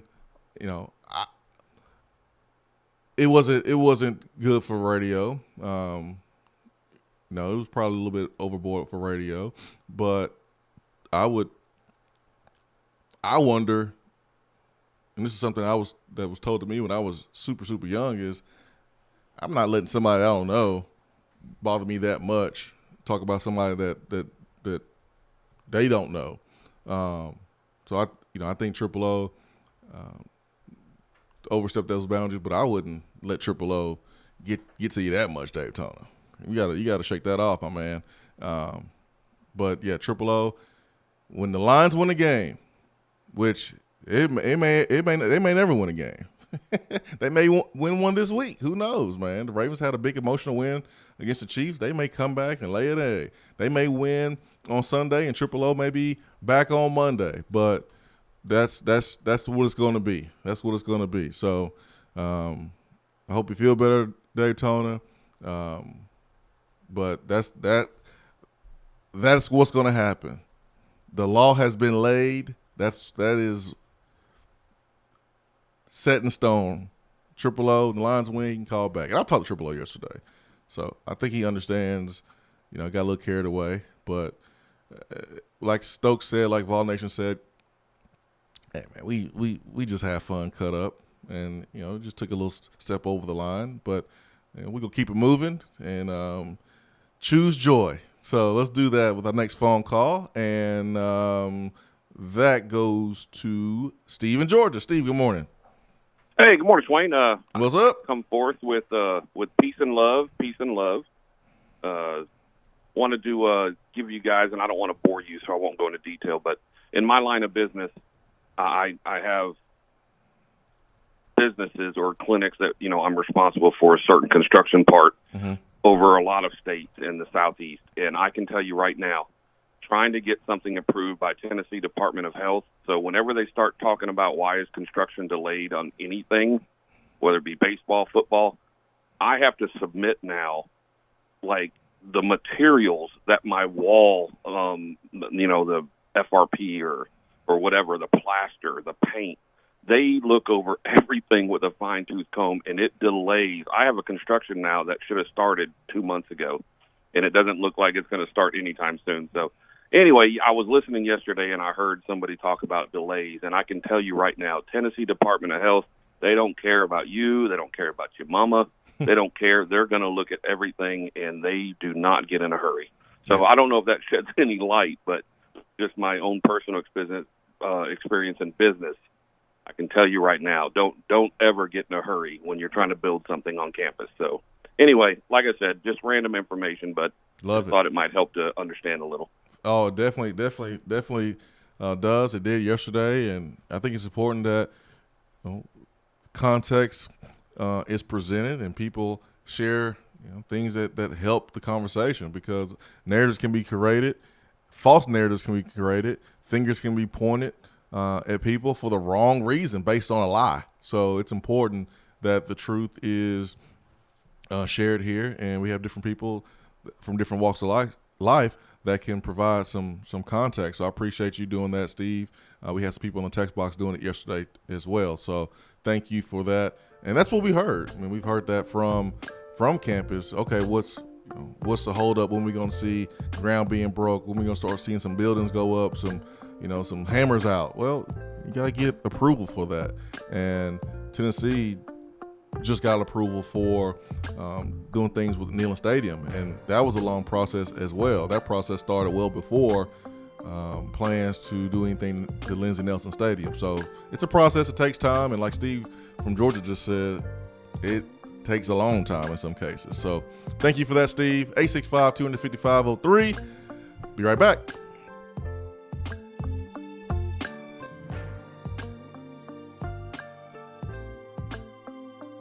I'm Vince Moore, wide receiver, VFL 1991, and you're listening to the Swain Event. JC's Tree and Landscaping Service specializes in quality tree work done at an affordable price. Trimming and removing trees are their specialty. They also offer other services like land clearing, stump grinding, crane services, and all of your basic landscaping needs for both commercial and residential. JC's will give you a free estimate and beat any written quote by a competitor to guarantee that you get the lowest price around. Don't risk your land with a fly-by-night service. JC's Tree and Landscaping is licensed and insured. Give them a call at 865-599-3799.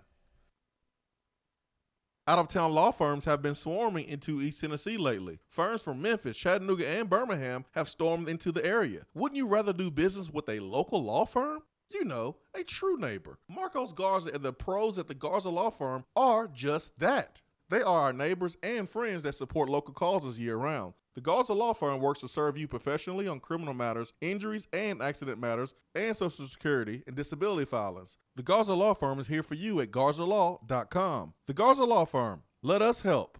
At Iris Networks, we know that business communication solutions are critical to your success. Since 1998, we've been helping businesses in East Tennessee by providing reliable and affordable high-speed fiber internet and voice solutions. That's why Iris Networks is your Tennessee communications partner. With internet speeds up to 100 gigs and work-from-anywhere solutions like mobile apps, video conferencing, and file sharing, we make sure you can stay connected to your customers and great communities we live and work in. Iris Networks, because just like you, Tennessee is our home. Guys, your health right now is more important than ever. I recommend Low T Center. That's where I get my levels checked. It all starts with the annual wellness exam where they do a comprehensive health assessment exclusively for men, making it quick and easy to take care of your health. And now they offer monitored self-inject at-home testosterone treatment. Most insurance is accepted. Go to lowtcenter.com now to book your appointment and make your health a priority. Low T Center, reinventing men's healthcare.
Time for Around the SEC. Swain Event is fueled by Daddy and Barbecue. Man. Tailgate nachos. House-made potato chips from scratch. Smoked pulled pork. Little queso cheese over the top with some barbecue sauce and jalapenos. It's the go-to right now, Ben. That is the go-to. I think the meatloaf is the go-to right now. Hey man, it's good stuff. It's great stuff as well, man. Making it, putting it in the muffin tin, guaranteeing those edges. That's the thing about meatloaf, man. You get those edges. Woo boy. Daddy and barbecue. All right, let's get to Around the SEC. Ben, what do you have for us today? Yeah, real quick before we get to the phone, wanted to share a couple of things. LSU has a very important football game against Mississippi State this weekend. And Derek Stingley Jr. is very questionable to play against Mississippi State. Derek Stingley, LSU's best player, suffered an injury in Wednesday's practice. Coach O told the media on Thursday said that he re-aggravated the injury that kept him out most of camp, and it was a foot injury. So LSU could be down a key player this weekend in a key game against Mississippi State. Man, they got a interesting 5-game, 6-game stretch, man. Coach O can find himself unemployed if he's not careful mid-season. You play Mississippi State this week, and then you host Auburn. Then you go on the road and you play Kentucky. Then you host Florida. You go on the road and you play Ole Miss, and then you play Alabama. There's a bye week in between Ole Miss and Alabama, but, man, these are 6 losable games for LSU. They could honestly go 0-6 these next 6 games. I think at best they go 4-2. 3-3 may be likely, but pay close attention to what happens at LSU, man, these next 6 weeks. It could be interesting. Mm-hmm. All right, what else you got? I'd say Mississippi State, too. Not that Mike Leach is on the hot seat, per se, but lost to a good Memphis team this past weekend, but still, SEC team losing to a non-SEC team, a non-Power 5 team, is always interesting. And Mike Leach had some interesting games to start the season, having to come back and beat Louisiana Tech, and they should be able to beat LSU this weekend. They're capable of beating LSU is what I'm getting at. I'll be curious to see. This is interesting as it pertains to Tennessee. Much was made of Mississippi State's wide receiver splits last year in year 1 of Mike Leach, and he's cut his receiver splits down. I wonder if he's just had a general change in philosophy, or has the SEC been the sole reason that he has changed his philosophy. I'd be curious to know as to why he has had his receivers cut down on the receiver splits, and why I find that interesting is because Tennessee's receivers have huge splits, are lined up way out wide. So I wonder why Mike Leach made that decision, and how much the SEC impacted that decision to lessen the receiver splits. And then looking down the road, is that an adjustment that Heupel makes within a year or two of being in the SEC? Well, it's all about adjustments. Some people aren't a fan of the big receiver splits. I mean, it just depends on what you're doing. I think it kind of gives it away on what you're going to do as a receiver. I mean, you're not going to run a go route with those wide splits, so it's either going to be an in-breaking route, or you're just lining up wide to basically keep your DBs away from the run. So I just think it gives it away, is what I'm trying to say. So let's get to the phones, and let's get to Pepper. Did we get that right? Pepper? Is it pepper or something else? It's pepper, like salt and pepper. Salt and pepper. All right. We just want to make sure we got it right. Good morning. Yeah, you're good. Good morning. How y'all doing? Man, we wonderful, man. Blessed. Hope you are too. Yeah, man. Never thought I'd be on the phone with Jason Swain. It's pretty cool, man. Hey, man, that's cool. me. That's me. Just regular old Jason. Yeah, I recently discovered y'all's channel and show on the, early mornings, and I've been watching y'all here lately. I only got a couple things. I don't want to take much of y'all's time, but like 3 things is what I got. Okay, go for it. Number 1, I've been a Tennessee fan my whole life. Watched all the great ones, man. Nothing in this world besides my kids and my wife mean more to me than watching Tennessee football. Sometimes I let it bother me when we lose, I dwell on it. And it's almost like a marriage, crazy. But anywho, I think if we go down to Florida and we just play smart, we got a chance. And I was watching a guy do a film study on Florida's defense, and they're good. We're probably not going to be able to run the ball. Everybody knows that. But if they'll do some motions and run some mesh plays and get them guys confused, I think we got a pretty good chance. Now, the running backs got to get out of the backfield to catch the ball. We're never going to beat them if the running back does not catch the ball out of the backfield. And that's pretty much it. I just wondering what y'all thought. I like your approach there, Pepper. I agree with you in running plays that gets that Florida defense flowing east to west, because just lining up and just saying, hey, we're going to run the football, try to stop it, this is what we're going to do. I don't know if Tennessee's going to be able to do that, but the tempo in itself, yes, it can pose some problems for Florida if you pick up that first down. You got to pick up the first down. So the tempo can hurt Florida from a conditioning standpoint. The play calling within the tempo could also affect Florida. What I mean by that is making Florida cover 53 and third yard sideline to sideline, as well as 100 yards north and south, by running your screens on the outside and then coming back and running the same play but do it in the opposite direction. So now you're making all those big old linemen flow to the right chasing the ball. Now you make them flow to the left chasing the ball, and then you come back, and if they're breathing hard, you run straight at them. Those are the games within the game that you can try to win if you are Josh Heupel and this offensive staff, that I expect to see. Like, I expect anytime you're playing against a team that's physically superior than you and have more athleticism than you, to try to balance the advantage, you try to trick them. You try to tire them out.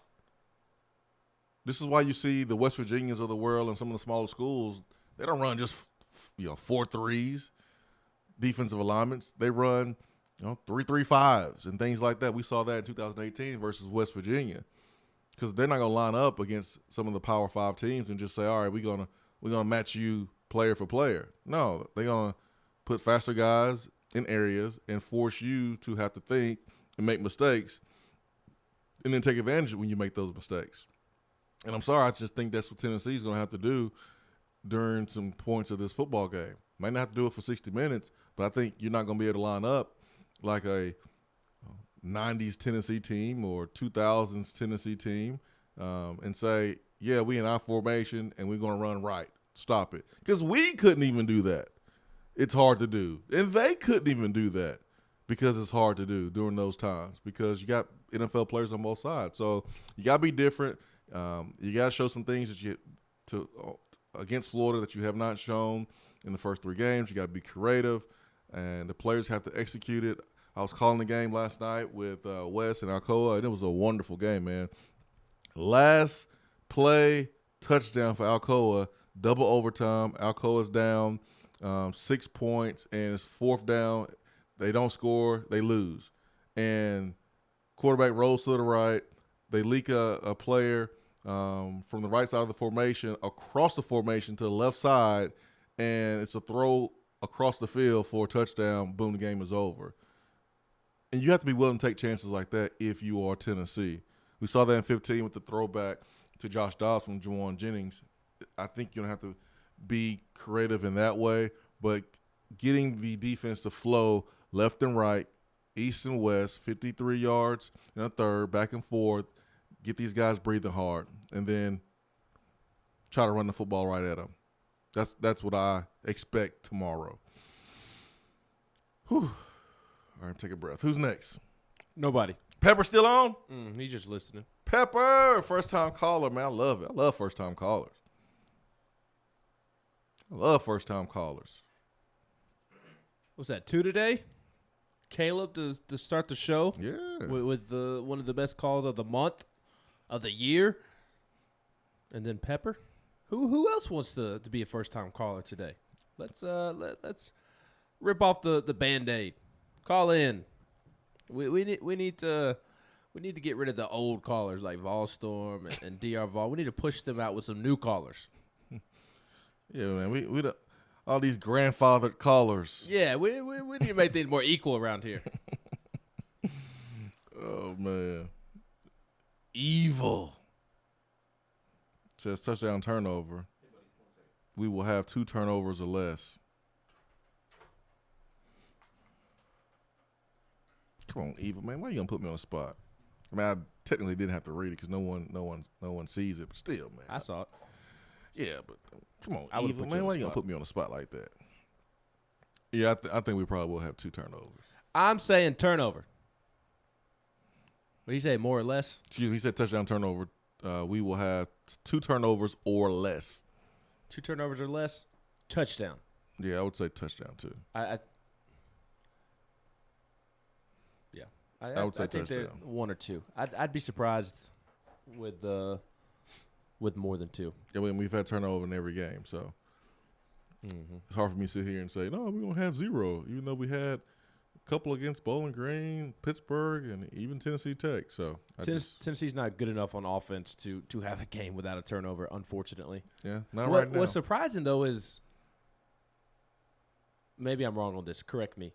You but are. You're in a wrong. way, I'm glad that they've been fumbles more than interceptions because it seems like you can clean up the fumbles more so than the interceptions. I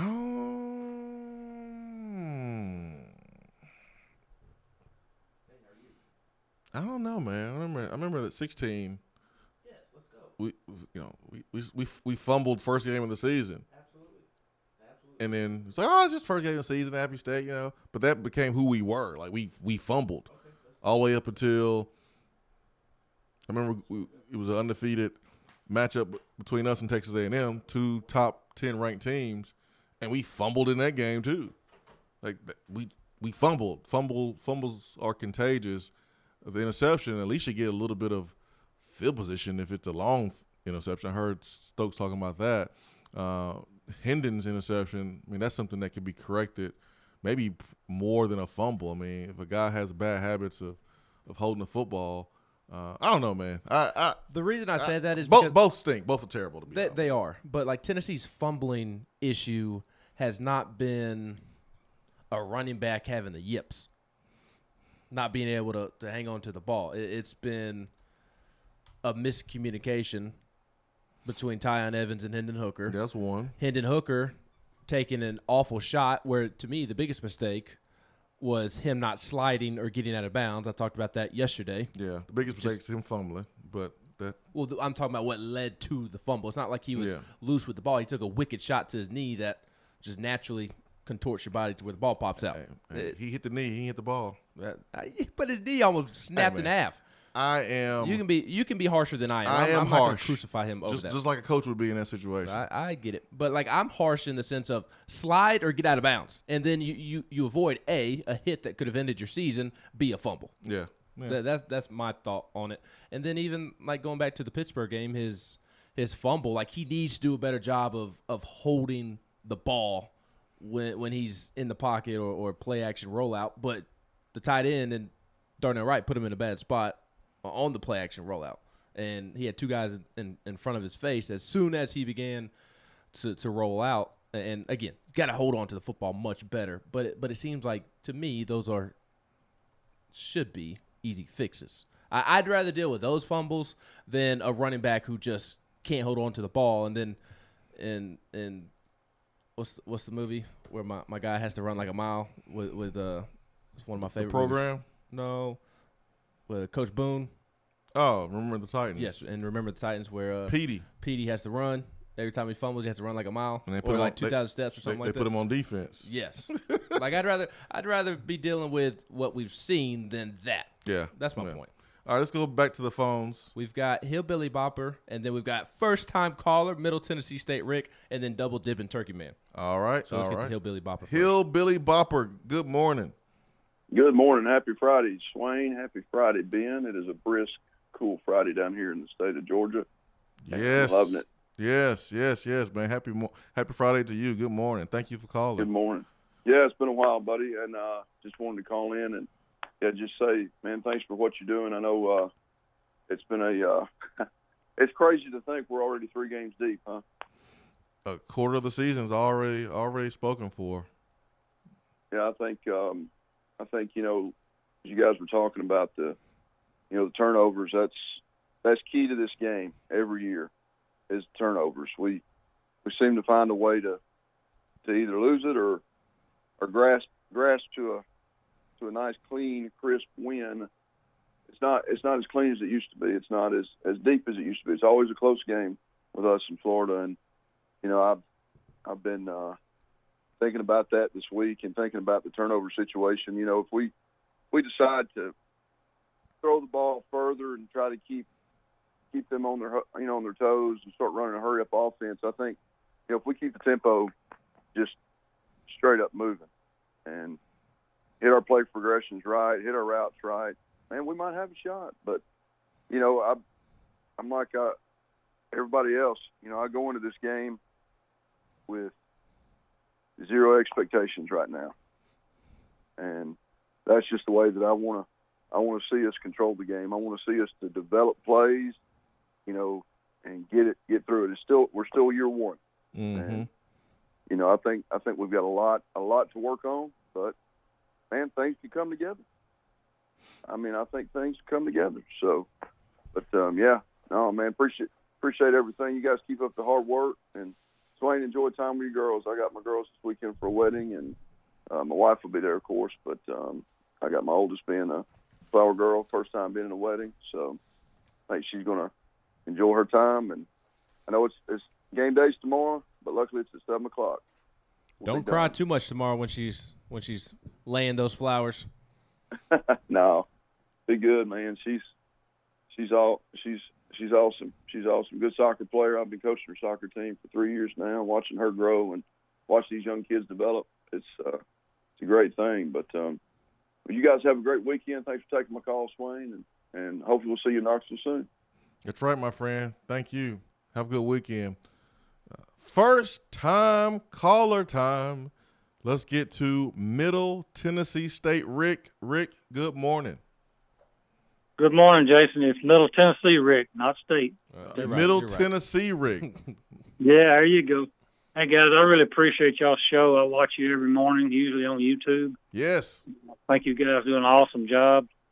And it was a great picture of you and one of your daughters the other day at school, too, Swain. Just throw that out there. Oh, yeah. That was lunch. That was lunch, man, last week. Yeah. Yeah. Great memories that get away from you soon. Well, that's right. My oldest one don't even want me to come now. She's in middle school. Well, hey, I don't have any in school anymore, so I can vouch for all of that. Yeah, man. My thing, what I wanted to point out today is, I don't know if you guys have talked about it with anybody else, but we all want the Vols to win, obviously, being lifetime Vols. Mm-hmm. If we don't win, do you guys think we cover the spread? This spread is scary to me. If I was a betting guy, I wouldn't bet it.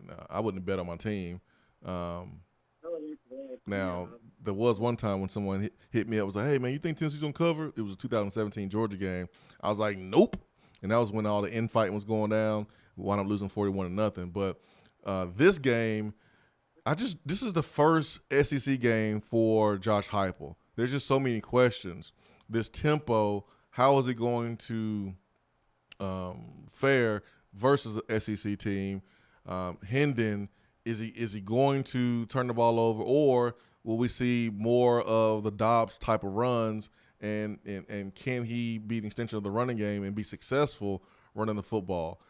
We have seen that in recent years, like we've fought Florida close and lost in closing moments, even though should have won, but we've also seen where when it rains, it pours, and the game can kind of get away from you. So I really, truly do not know. I'd feel uncomfortable if I was betting this game on the Vols covering, because we are thin when it comes to depth.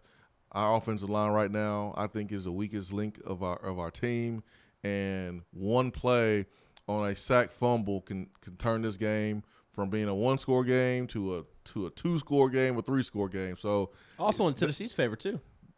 Well, what if Tennessee comes up with a sack fumble? What if the opening snap of the game goes over the quarterback's head like it did against Georgia last year? What if Tennessee blocks the first punt on the game after Florida goes 3 and out? And then what happened in that Georgia game after that? This Florida team ain't 20 that Georgia points. team. What if Emory Jones looks like he did the first 2 games of the season instead of against Alabama, where he's throwing picks left and right and reading defenses terribly? Yeah, put that money down.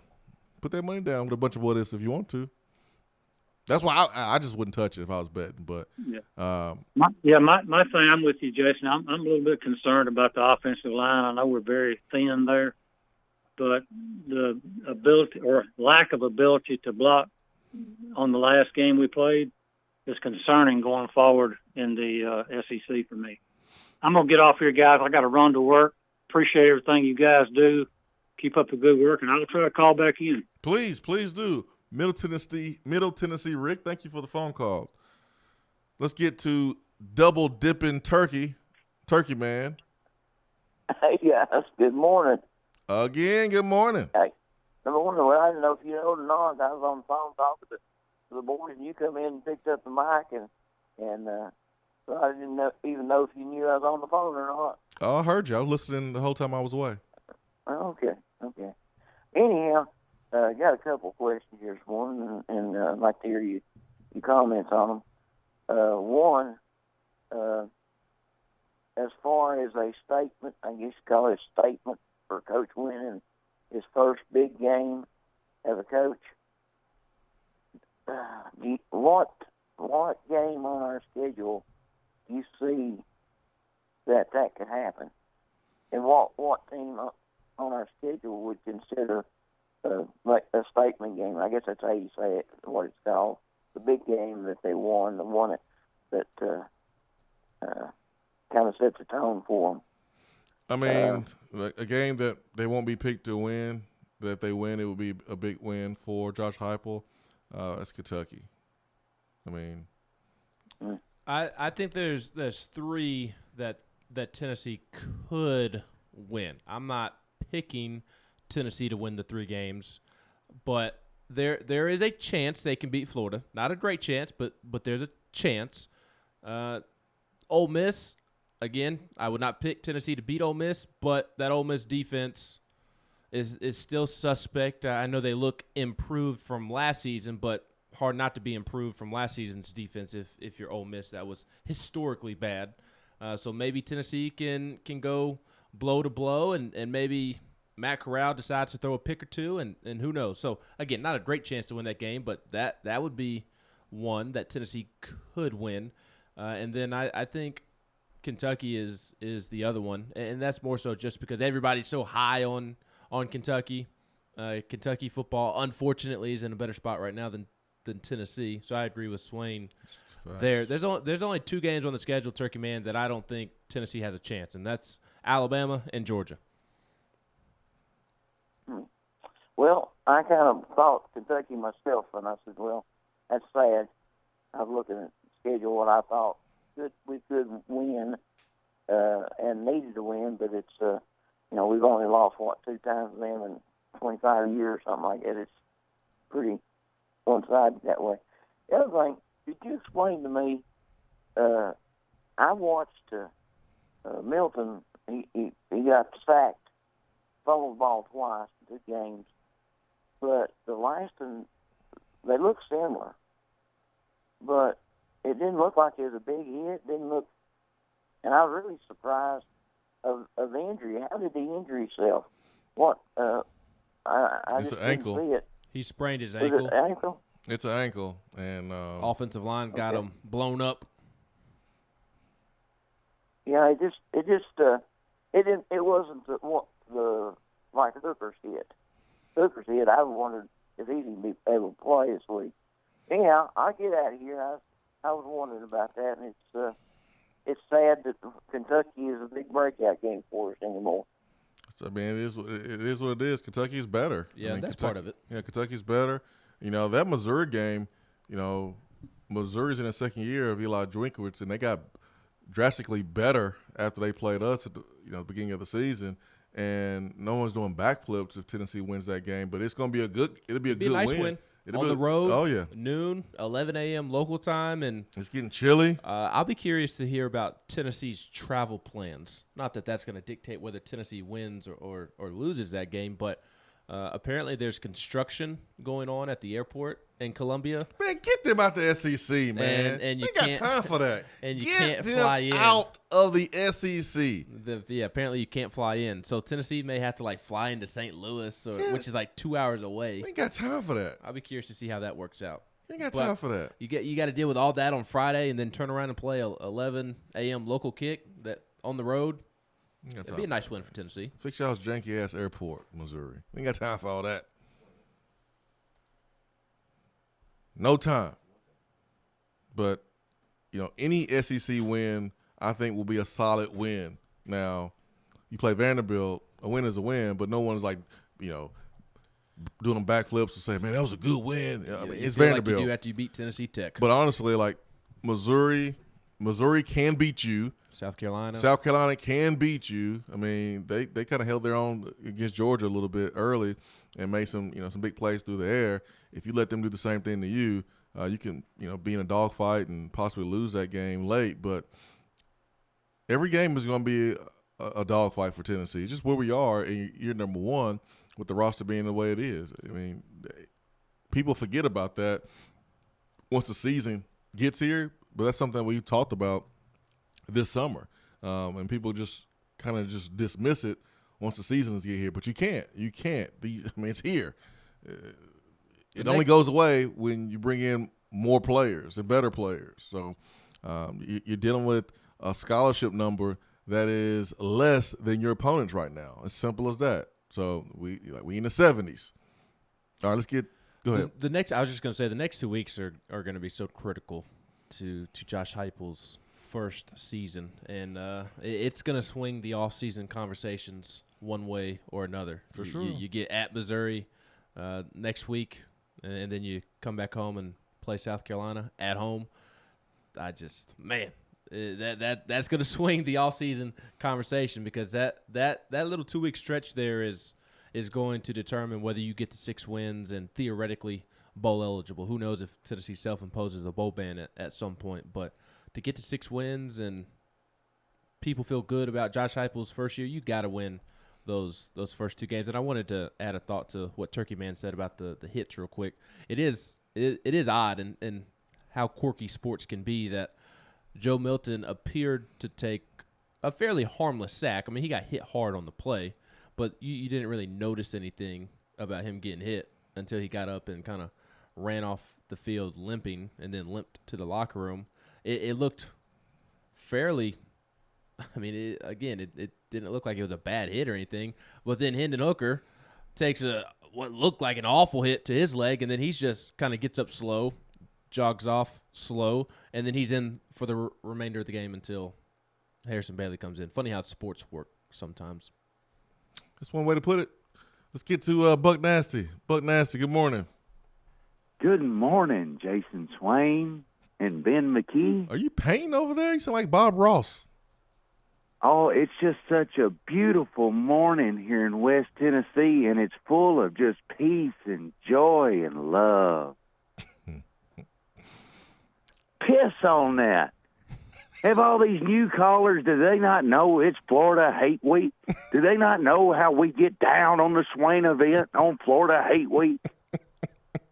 With all this, well, I hope we play hard. I hope we keep it close. Piss on that. I want to go down to Florida and unleash the bang train on Dirty Dan's old lady. I want Joe Milton to launch rockets into the student section and kill somebody. I want it to just be a complete blowout on this side for one time, down in the swamp, kicking names and taking behind. You picking up what I'm putting down? I'm trying to. You guys all right over there? Not really.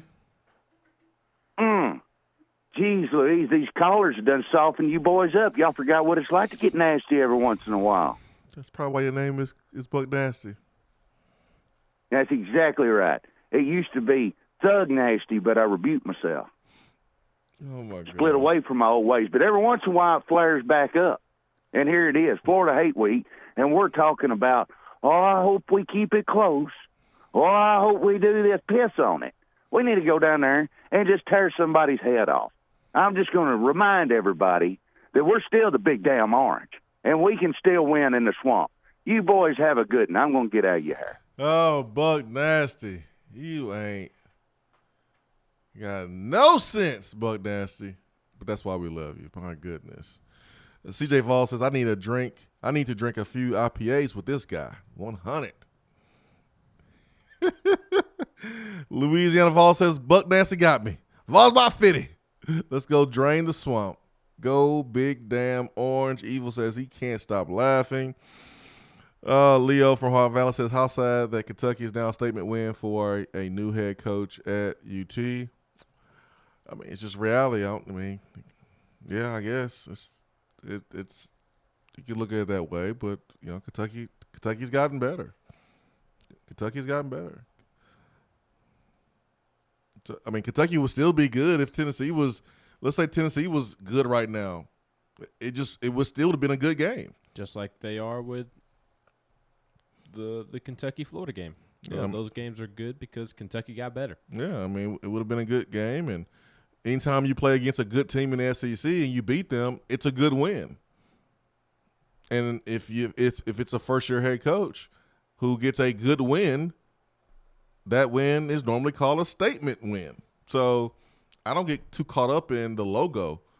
I understand where we are as a program, but if we were in a better spot and we had a new coach because, you know, coach decided to retire or take a job and we were still winning, it would just be both teams are good, and this is a statement win for the new head coach. So that's how I look at it, Leo.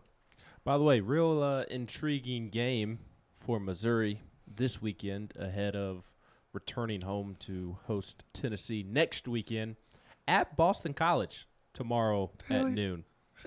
Get them out the SEC, Ben. I done had enough of this. Why are they playing on the road at Boston College? Did Boston College come to their house last year?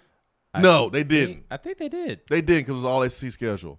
Get them out. I think they're scheduled to. Get them out of here. Get them out of here, man. I'm tired of Missouri. We don't go on the road and play Boston College in the SEC. We don't need to kick Missouri out for the same reason we don't need to kick Vanderbilt out. Get them out. We need Missouri on the schedule for basketball, football, baseball, women's basketball, soccer, everything. Speaking of basketball, happy birthday, late birthday to Conzo Martin. He turned 50 yesterday.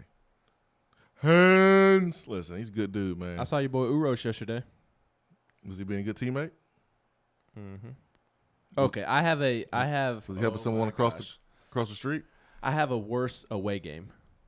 What? I have like 3-4 terrible away games. Okay, this Missouri future schedule is ridiculous. They have stupid away games on their schedule. My word, this is terrible. Next season, you might as well sit back and relax because there's a lot of them. At Middle Tennessee next year. They're playing at Middle Tennessee State next year. 2023 at Memphis. 2024. This is the second worst, which is saying they're at UMass in 2024. They are playing at UMass in 2024. Swain, guess where they're playing in 2025? At least at UMass, you get to play in the Patriot Stadium. In 2025, guess where they're playing? Big Ben's old stomping grounds at Miami of Ohio.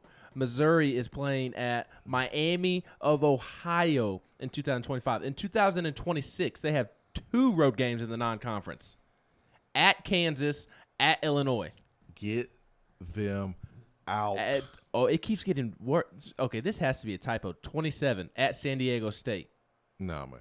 I don't believe 29, at Northern Illinois. Oh, 2030, at North Texas. Get them out. 2031, at Florida Atlantic. 2033, at San Diego State. You need to text TJ Moe right now and ask him if these are real. Text TJ Moe because there's no way that they're playing at North Texas, at Northern Illinois. It's embarrassing. Text TJ Moe and say, are these future road games for y'all legitimate? That is embarrassing. They ought to be ashamed of themselves. But we need to keep them on the schedule. Oh, yeah, definitely. Definitely. Hour 3 is coming up. We'll go to the text box. When we come back, stay with us.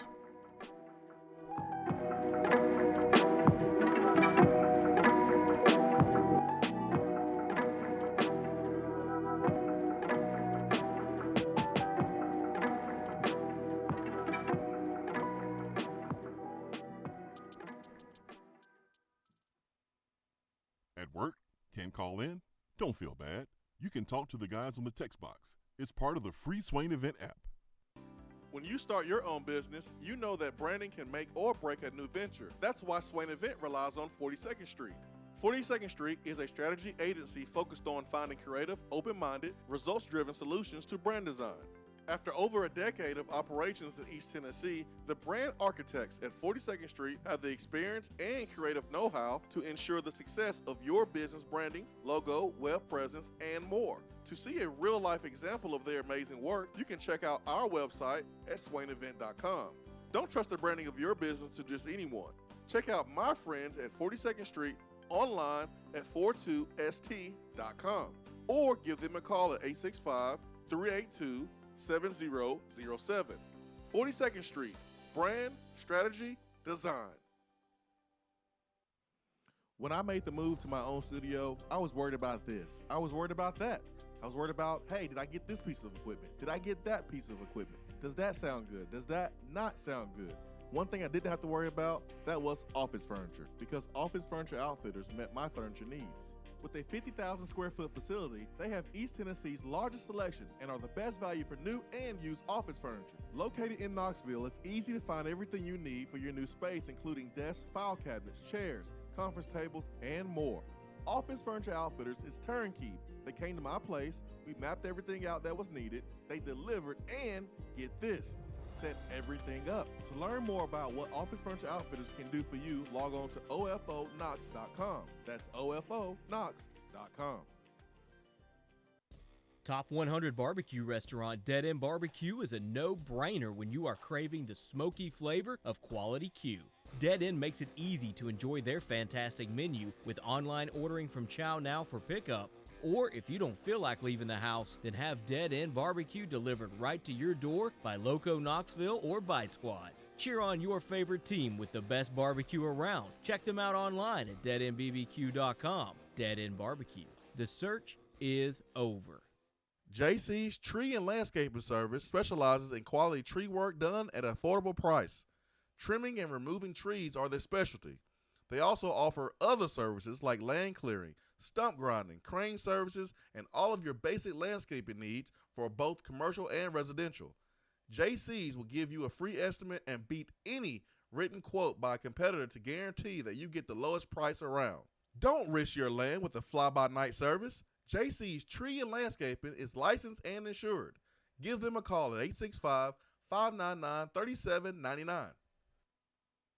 I just wanted to come by and congratulate you on the great work you've been doing. I like your style. You remind me of a young me.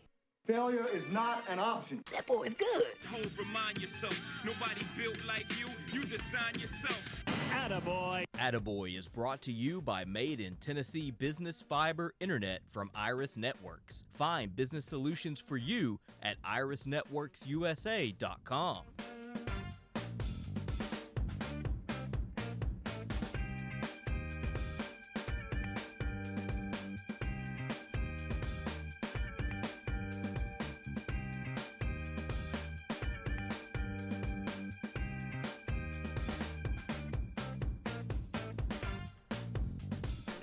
$90 days, no payment for business internet.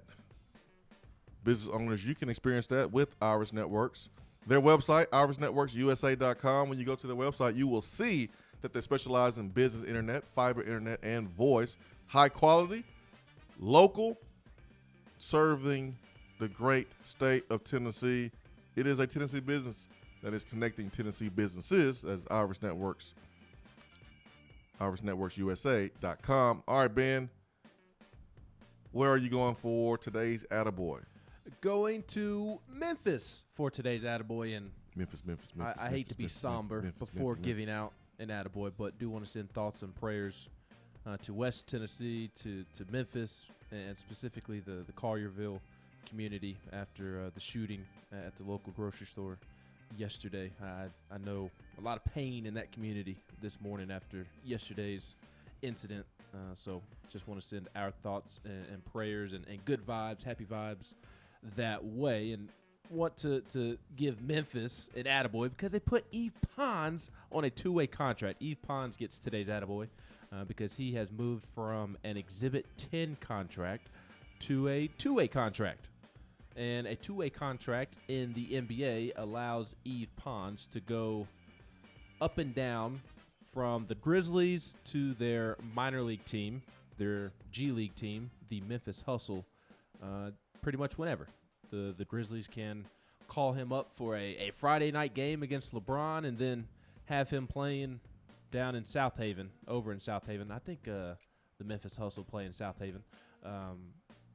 Have Pons playing for them on a Saturday night. And this is great for Pons' development because he can get some big league minutes, but also since he would obviously be at the end of the bench with the Grizzlies, they can also send him down to the Hustle and allow him to get plenty of minutes that he's not getting with the Grizzlies so that he can continue to develop. And my favorite part about this, Swain, is who the Grizzlies cut to make room for this.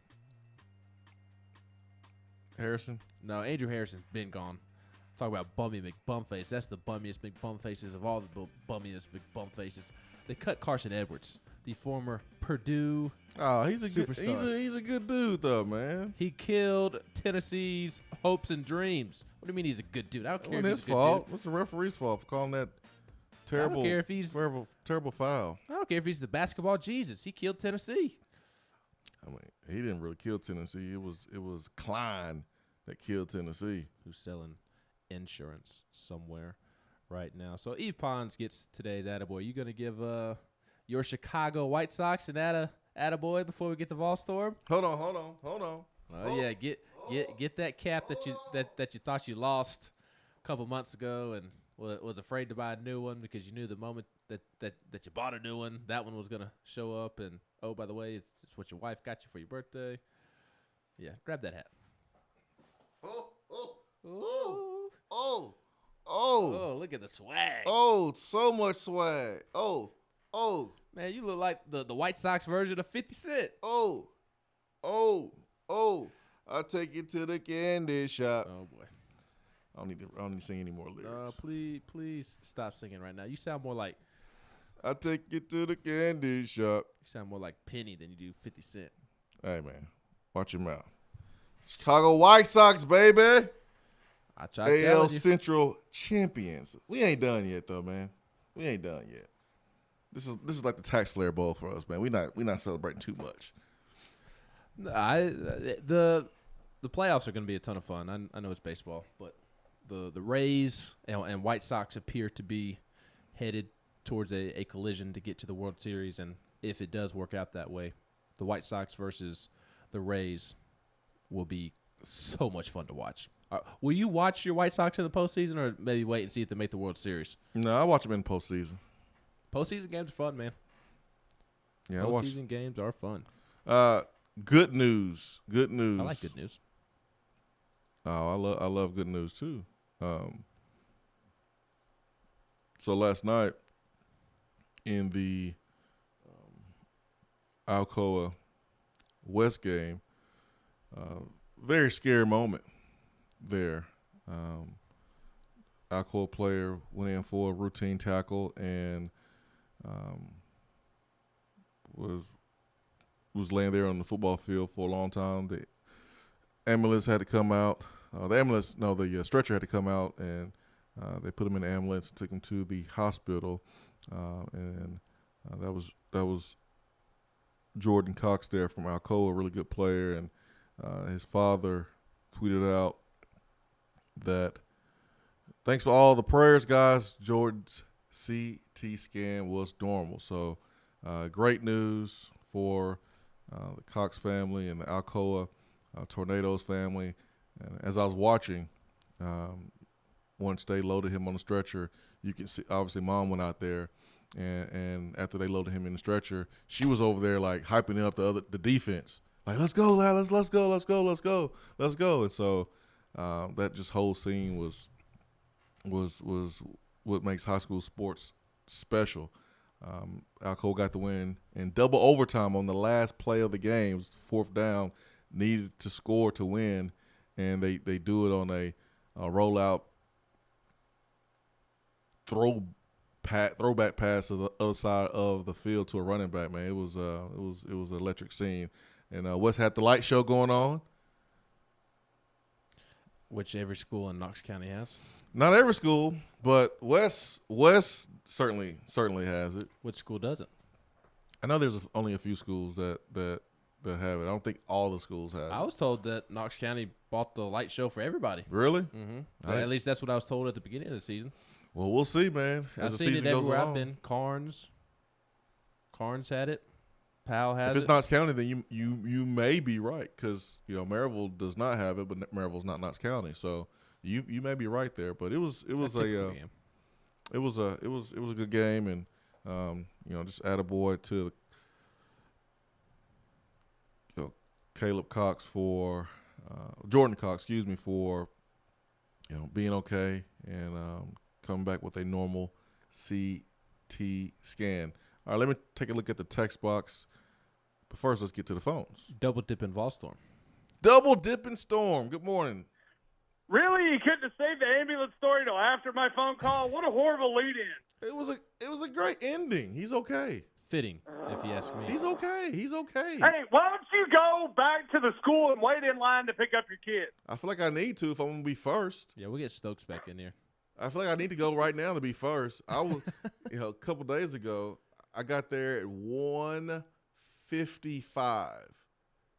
50 minutes before dismissal, which is at 2:45 for elementary schools. I was fifth in line. I was so mad, man. I want to be first. Why? If I'm there that early, I want to be first. Why are you there that early? Because I had to be somewhere. I had to be back home at 3 to do the practice for our virtual tailgate show, Alumni Association, that we do every Friday, which we will be doing today at 12:30 on the alumni Facebook, UT Alumni Facebook and YouTube page. So I went Wednesday to come back home really quickly to practice for that. So it was the first one of the year. I had to make sure everything was good to go. So that's why. Had to hurry up and get Boys, you can tell it's Florida week. Everybody's lost their damn mind. Man, it's like a full moon. Well, it actually was a full moon. That's the funny part. That explains it then. You even got people thinking they can call in twice. We got Swain Event on Swain Event crime. We got people doing rap battles against old men. What the hell's wrong with you people? You need to focus on the enemy. I want nothing to do with rap battles. Nothing. That boy need to fire his rap coach. I don't know what you're talking about. You was listening with me. Nope. I got receipts. I don't know what you're talking about. I plead the fifth. New phone, who this? New phone, who this? New phone. Dear Lord. Guys, one thing everybody needs to remember is that it's all just fun on the show. Don't take it seriously. And definitely don't let it affect your health. Dear Lord, this show ain't that important. Yeah, sure not. Unless it's making it better. Making your health better. Kind of like tussing. Like tussing for the soul. Exactly. That could be your first book, Swain. Say it again, Volstorm. Since you're a multimedia star, your first book could be called Tussing for the Soul. Yeah, I like it. Is he really a multimedia star if everything he does is pretty much radio with a side of a television sprinkled in on Sunday?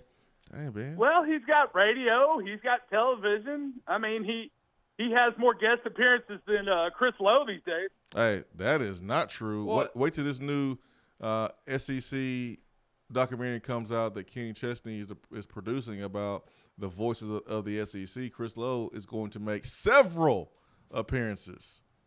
You just wait. When are we really going to talk about George Ewart being the real Hollywood around here? That's what we all need to start converging on. Us, Chris Lowe, is that George Ewart is the true celebrity around here. That's how you know the man's got real power. He stays, he's affecting everything, but he never quite puts his name out there. You only hear little hints in the wind. That's right. But y'all talking about me being Hollywood. Whatever.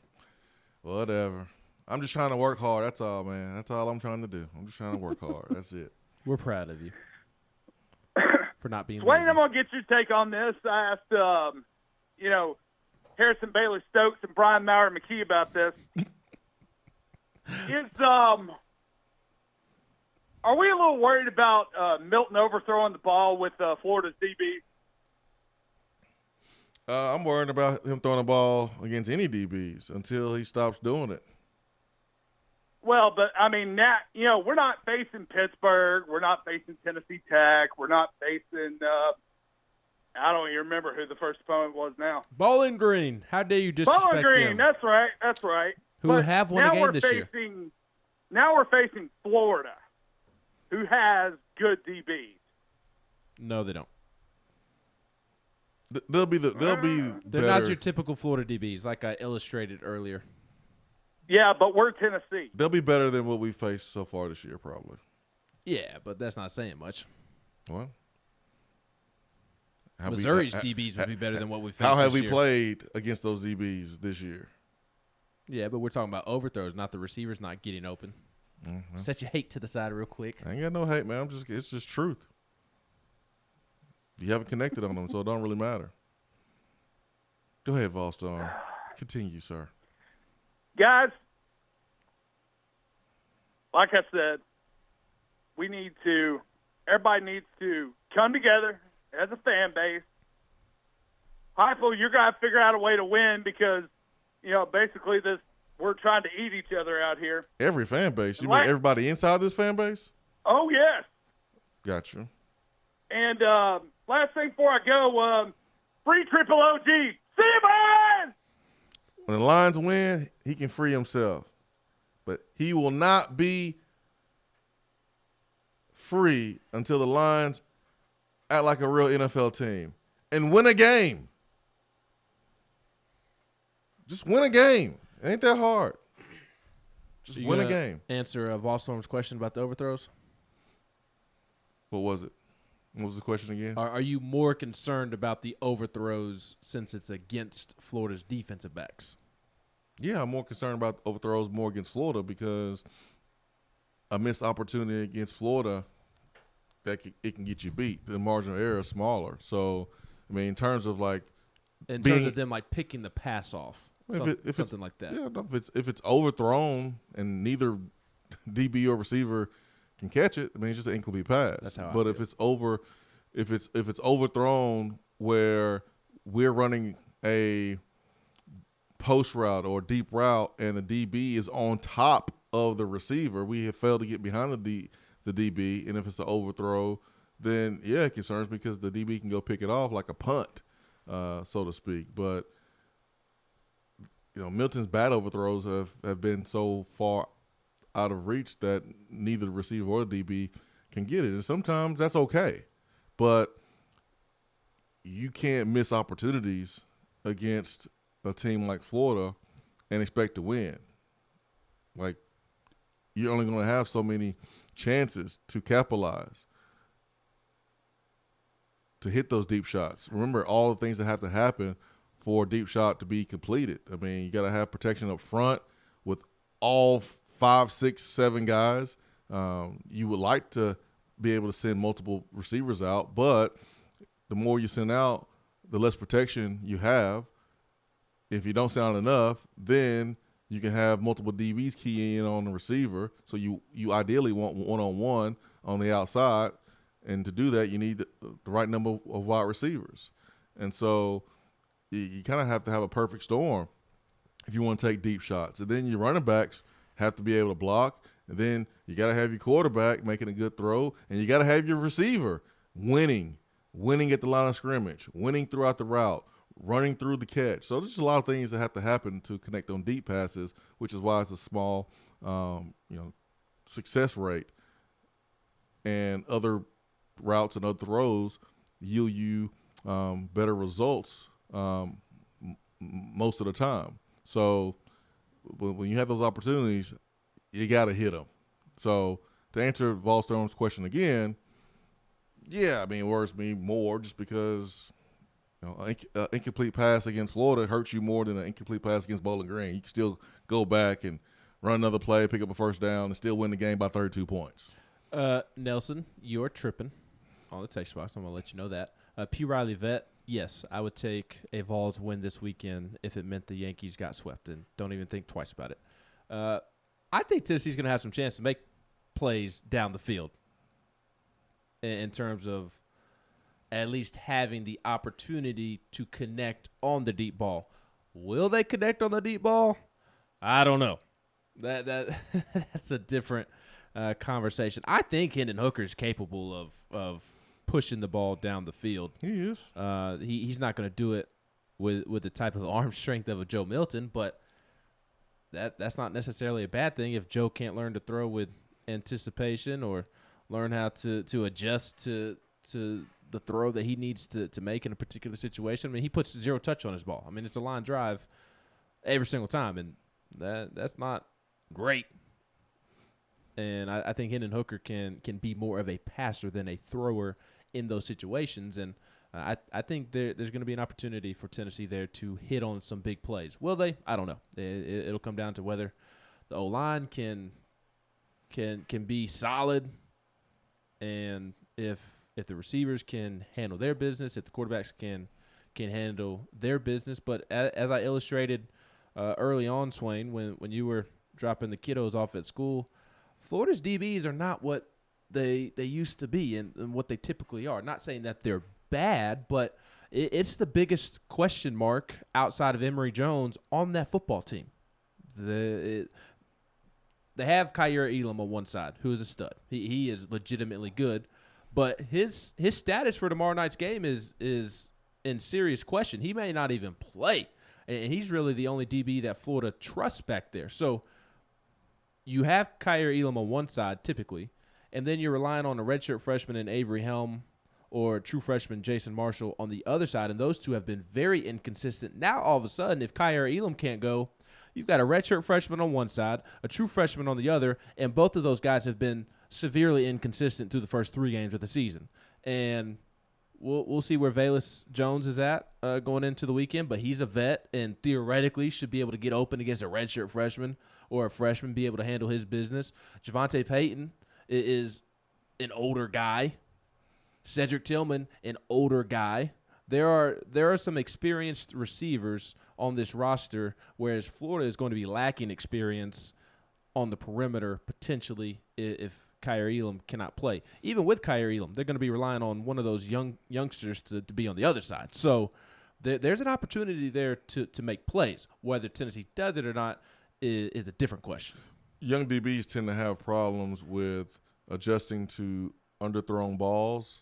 And so this is why it's important not to have those overthrown balls if Milton is out there, or even if Hendon's out there. He had an overthrown ball too, but it's important to give your receiver a chance because young DBs tend to not flip their head around and pick up PI calls because they're trying to get used to the physicality of the game and the rules of the game. So give your receiver a chance, take advantage of a young, inexperienced DB.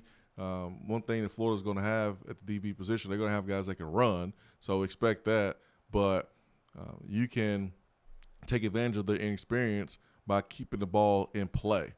There's no better time right now to upgrade your essential home systems than this month and doing it with Hiller. Hiller is offering you credits for your old home system. You can trade in your old HVAC unit and earn up to $1,500 credit towards new select systems. Also, you can upgrade from a standard water heater to a tankless and earn up to $500 with your trade. Trade up with a new electrical panel and earn up to $500 in credit for your old one. Hiller's work is backed by the Happy You'll Be or service is free guarantee, and Hiller's technicians are continuing to take measures to keep you and your family safe and healthy on every single call. Got some good stuff here on the text box. We'll get to it right after we take a quick timeout. Stay with the Swain Event, fueled by Dead End Barbecue.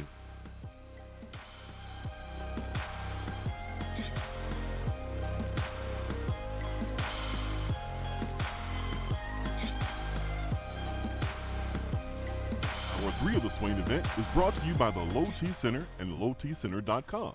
Do you know your numbers? Feel like you again. Let us help. Guys, your health right now is more important than ever. I recommend Low T Center. That's where I get my levels checked. It all starts with the annual wellness exam where they do a comprehensive health assessment exclusively for men, making it quick and easy to take care of your health. And now they offer monitored self-inject at-home testosterone treatment. Most insurance is accepted. Go to lowtcenter.com now to book your appointment and make your health a priority. Low T Center, reinventing men's healthcare. At Iris Networks, we know that business communication solutions are critical to your success. Since 1998, we've been helping businesses in East Tennessee by providing reliable and affordable high-speed fiber internet and voice solutions. That's why Iris Networks is your Tennessee communications partner. With internet speeds up to 100 gigs and work-from-anywhere solutions like mobile apps, video conferencing, and file sharing, we make sure you can stay connected to your customers and great communities we live and work in. Iris Networks, because just like you, Tennessee is our home. Out-of-town law firms have been swarming into East Tennessee lately. Firms from Memphis, Chattanooga, and Birmingham have stormed into the area. Wouldn't you rather do business with a local law firm? You know, a true neighbor. Marcos Garza and the pros at the Garza Law Firm are just that. They are our neighbors and friends that support local causes year-round. The Garza Law Firm works to serve you professionally on criminal matters, injuries and accident matters, and Social Security and disability filings. The Garza Law Firm is here for you at garzalaw.com. The Garza Law Firm. Let us help. Is that as low as you can go? Okay, thank you. Hello, is that as low as you can go? Okay, thank you. What are you doing? Calling around to get the best rate on a car loan. Why? Everyone knows Alcoa 10 is the best choice to purchase a vehicle or refinance your current loan. And with low interest rates and 90 days to your first payment, it's a no-brainer. You can even apply online and sign all the documents from the convenience of your home. Yeah, I don't know what I was thinking. Alcoa 10 Credit Union. It's so easy. Go to atfcu.com for details. Rates are dependent on credit score and equal housing lender. When you start your own business, you know that branding can make or break a new venture. That's why Swain Event relies on 42nd Street. 42nd Street is a strategy agency focused on finding creative, open-minded, results-driven solutions to brand design. After over a decade of operations in East Tennessee, the brand architects at 42nd Street have the experience and creative know-how to ensure the success of your business branding, logo, web presence, and more. To see a real-life example of their amazing work, you can check out our website at swainevent.com. Don't trust the branding of your business to just anyone.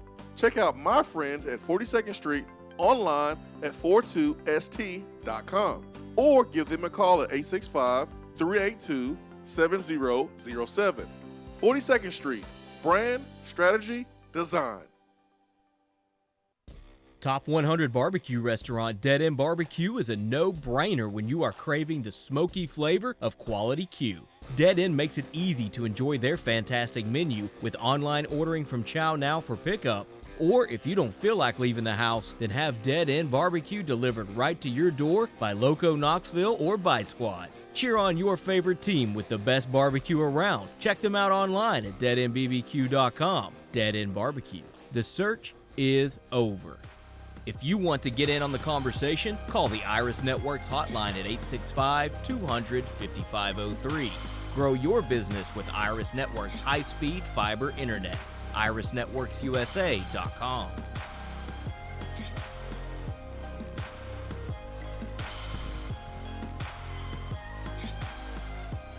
The official UT Knoxville license plates are now available from county clerks across the state of Tennessee. $15 of your $35 annual specialty plate fee supports the student scholarships at UT. Talk to your county clerk or visit alumni.utk.edu for more information. Ben McKee, Jason Swain, live here from the Low T Center studio. Hope you are having a wonderful Friday. Ben, you have a good Friday? No, my sports weekend is already off to a terrible start. Why is that? Last night's football game, although I did win $2 on it because I picked the Panthers to cover. Christian McCaffrey is the best player on my fantasy football team, and he got hurt like real early and barely played. So don't you care about him though as a person? No, I don't. Oh. I care about my fantasy football team. Gotcha. And he obviously did not do enough strength and conditioning over the offseason to allow himself to get injured. But what about his feelings and how he feels? So that's my first weekend. I don't care about Christian McCaffrey. Although he does represent for us white running backs out here. So maybe I need to. You ain't no running back. I am. You just haven't seen my old NCAA football teams where I'd put myself at running back, and I just, this white boy be running all over folks. Christian McCaffrey, your spirit animal? Select few of us. So the ones that we do have, we have to back as tough as we can. Just like Will Shipley, the kid at Clemson. Let's go, Will. We need you. We need you, buddy. Former 5-star. Plays running back for Clemson. Fastest guy on the team. White boy. Just back there running. It's just like in the NBA. Not a lot of us. But the Grayson Allens of the world, especially now that J.J. Redick retired. We lost one. 15 years, man. We lost one. But bad start to my sports weekend. Already going to take an L in fantasy football. I'm sure Florida will throw a Hail Mary to beat Tennessee. Yankees will get swept by the Red Sox to end their season. Steelers, who don't have anybody healthy, will lose to the Bengals. A Ryder Cup going on, I'm sure. USA will lose to Team Europe. White Sox won the division, though, so I'm happy. No, I'm excited. I'm having a good Friday. I'm exaggerating. Excited to see what Tennessee can do tomorrow. I think there's some opportunities to make plays and make this a fourth quarter game, and that's all you want right there is for it to be a fourth quarter game. Allow yourself to be in position to make one play to win it, and I think that opportunity could present itself. Not going to predict that it will because Florida is the better football team and they have more talent, more depth. It's a home game at night in the swamp. A lot of things going against Tennessee, and I don't know if you've heard, but Tennessee hasn't had much success in the swamp over the years. But 18 years. I'm not banking on Emory Jones all of a sudden. He played really well against Alabama. He did, and so did Florida's offensive line. But Emory Jones, that offensive line, they've been inconsistent. So if the Emory Jones that played against FAU to start the season and USF week 2, if that Emory Jones shows up, then Tennessee absolutely will have a chance to make some plays to be in this ball game. And hopefully if Emory Jones is struggling, hopefully if Florida's offensive line reverts back to its old ways, then Tennessee's offense can make some plays on offense to give themselves a chance to win the game. So I am genuinely excited to see how Tennessee handles the first road game in SEC play under Josh Heupel. Let me hit this text box.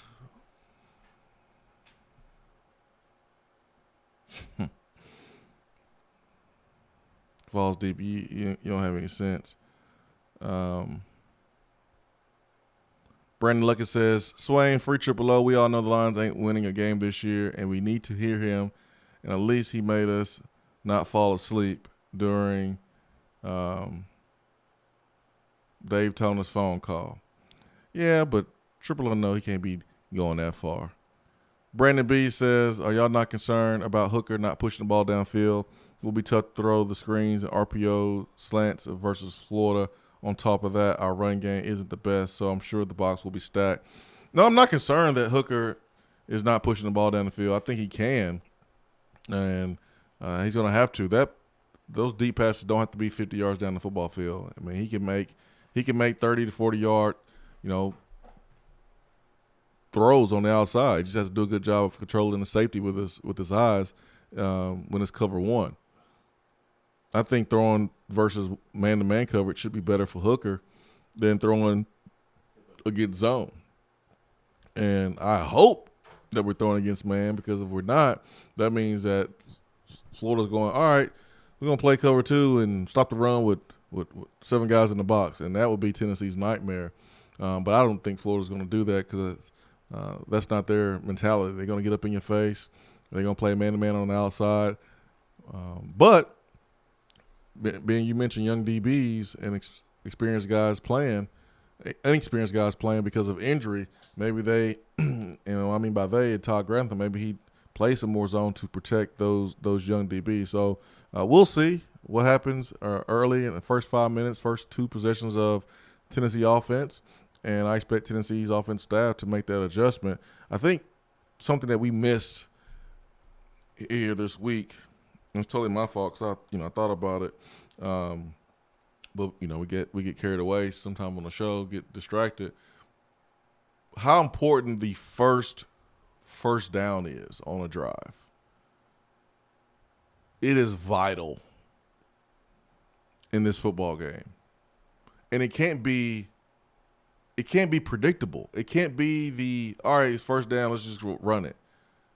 You can get ahead of the sticks without running a predictable running play, or without having to feel like you got to take a deep shot only for the ball to drop incomplete 40 yards down the field, now 2nd and 10.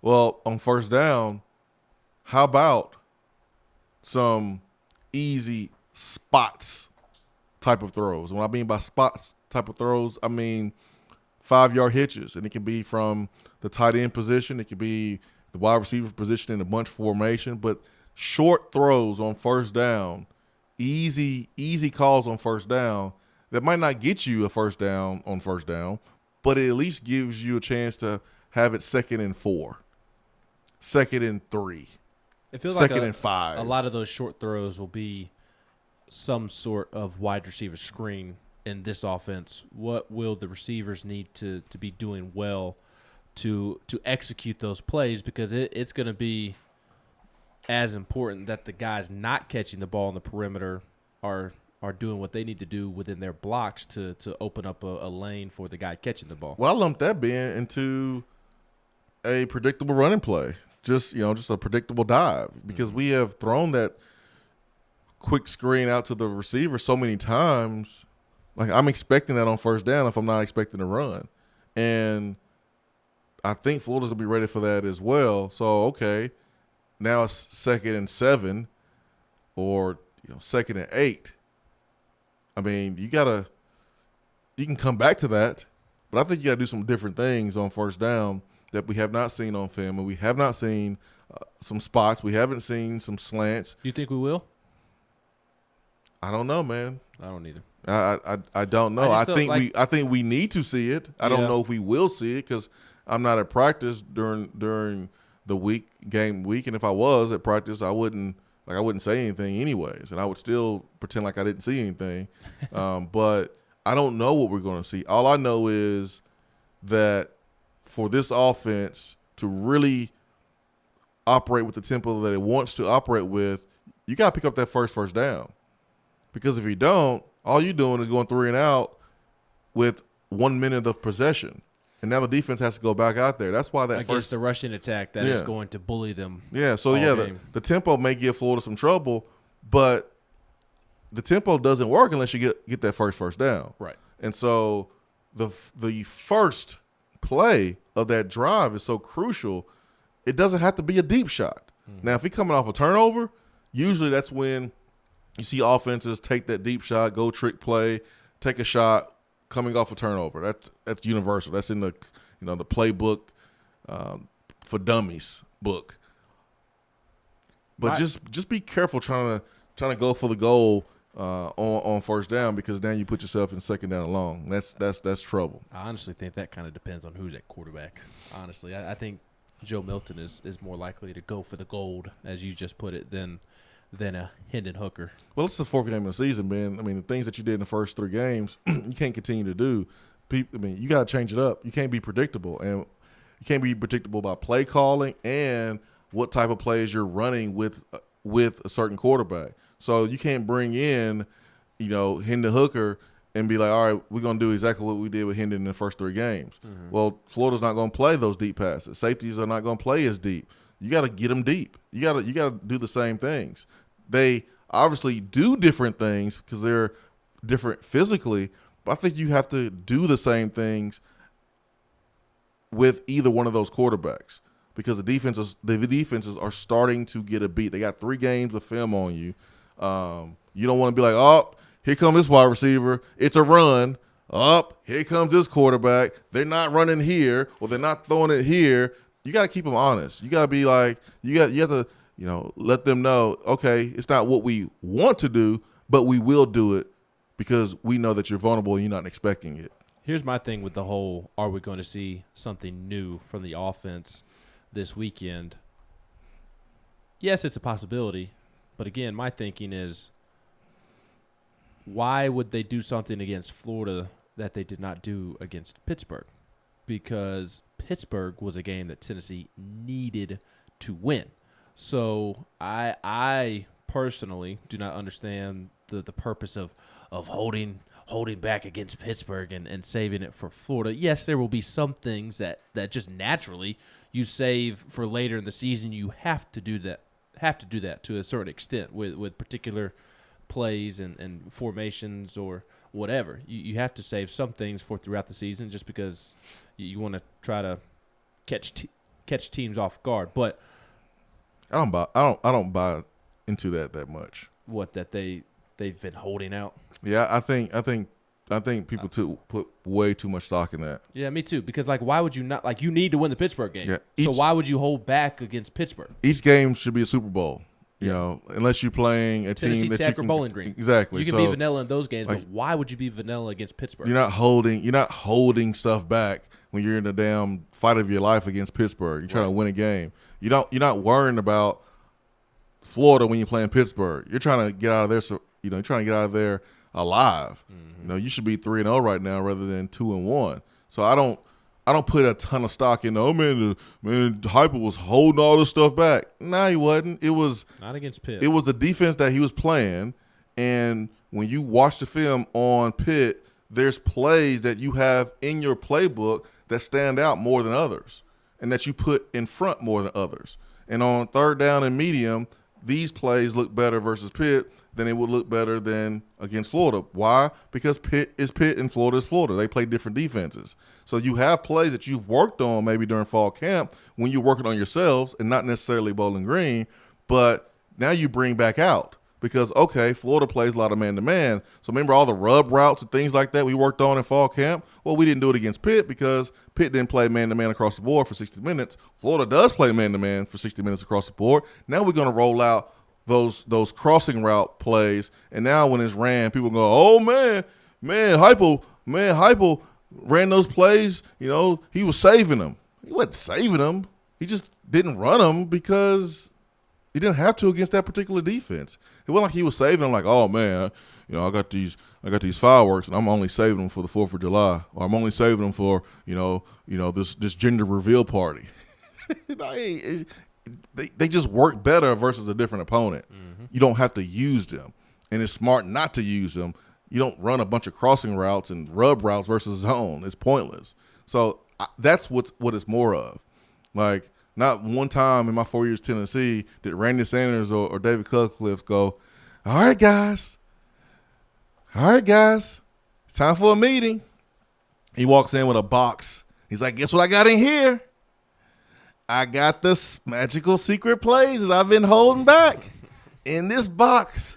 All the plays that we didn't run in the first game because I was waiting on this week. I was waiting on the Bama week. I was waiting on the Florida week. No, it doesn't work that way. Right, and those type of plays that are typically,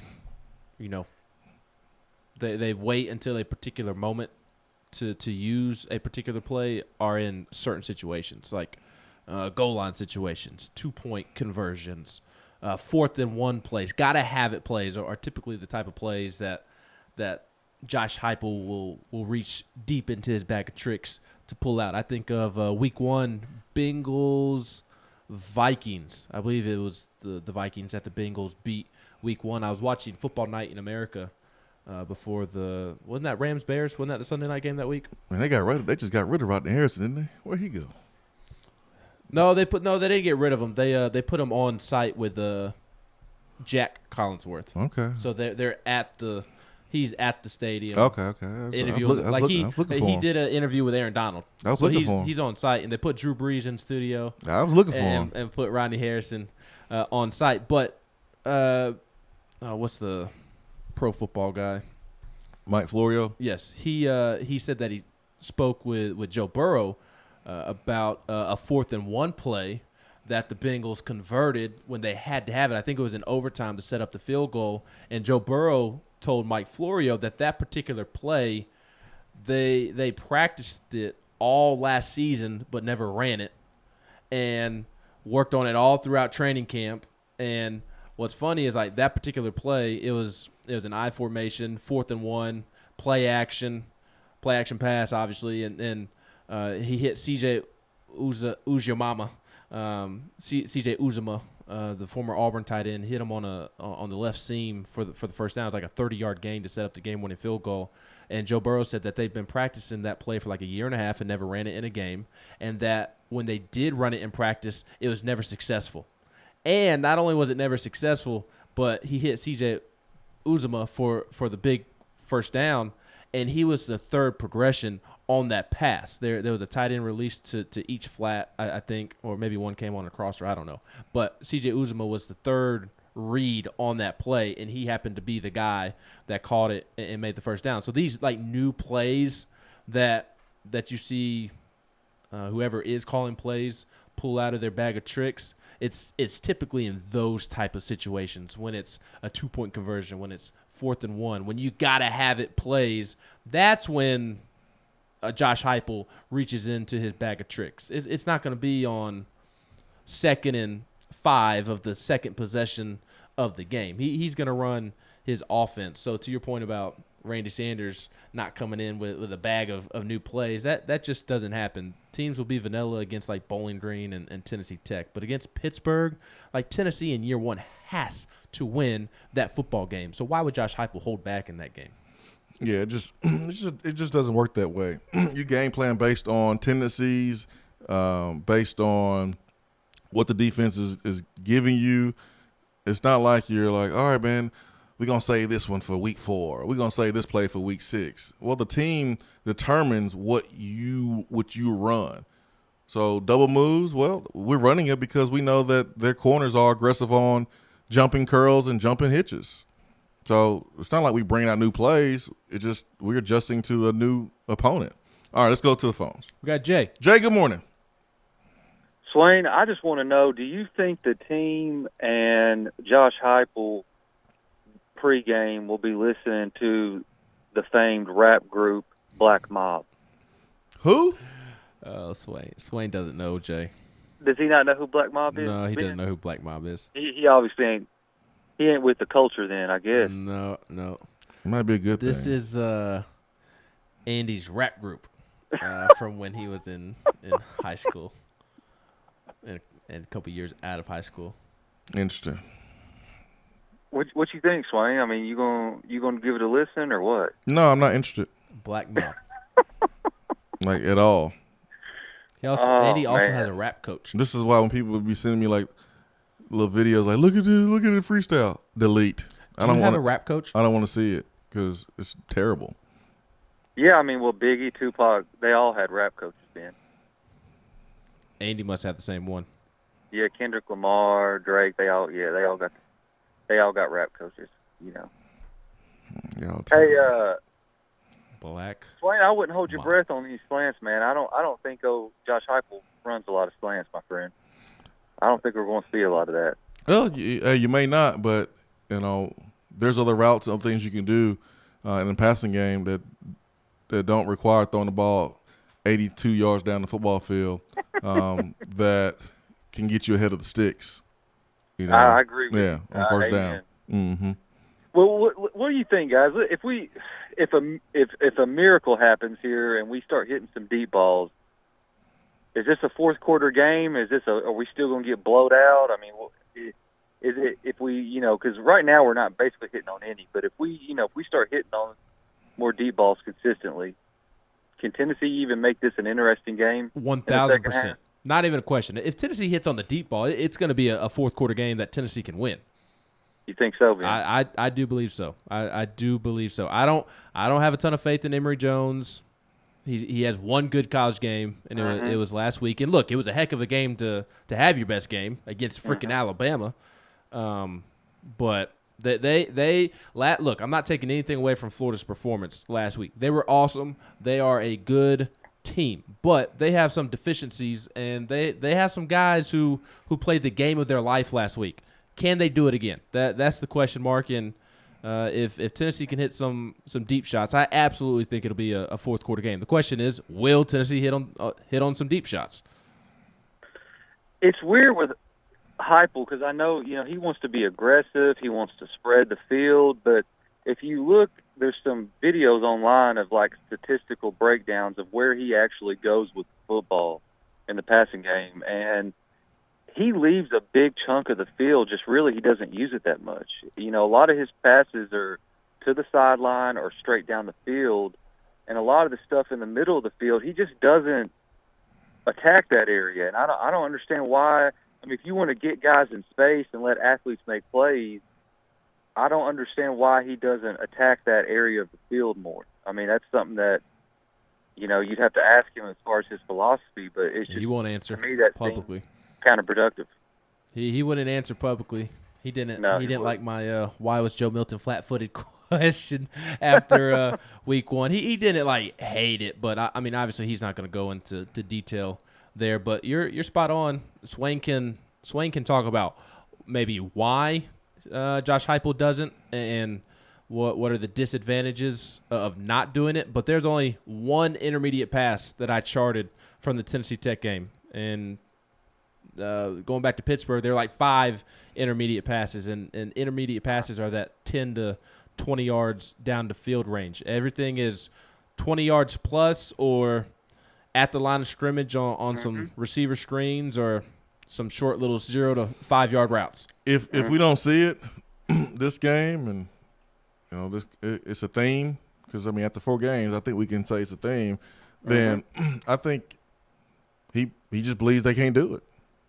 Either he doesn't believe that it's vital in his offense, is why you don't do it, or he's like, well, I'm not going to do something that we can't do, and that either is from the quarterback position not being able to throw it accurately, or it's from the receiver's position not being able to run it. So you're not going to run something that you're not confident that you can do. So those are the questions that will start to come up, and those answers will follow those questions after 4 games. It's understandable not to see it in the first game, maybe second game. You're playing Tennessee Tech the third game. But if you're not running certain routes after 4 or 5 games, you just don't want to run them. And if you just don't want to run them, now your options kind of narrow down to either you're not good at it or you just don't like it. Well, Swain, they may not be good at it, but you have to wonder, does he not like it? Because he didn't really do it much at UCF either. I don't think it's in his offense, quite frankly. Maybe. But, I mean, he's going to answer that at some point. And, listen, I know offenses that don't like curl routes. They just they like stops. They don't like curls. What's the difference? I know some offenses, well, curls means, you're actually curling and coming back to the quarterback after your break. A stop is you just getting there, you just turning around and stopping. I know some offenses don't run comebacks. Where you run a comeback and instead of curling towards the quarterback, you're turning your other shoulder and you're going towards the sideline in a 45-degree angle. I know some offenses that say we don't like that. We don't like to turn our shoulders. We would rather flip our inside shoulder and come back at an angle that's different than a normal comeback. So it just really depends on what offense that you're in.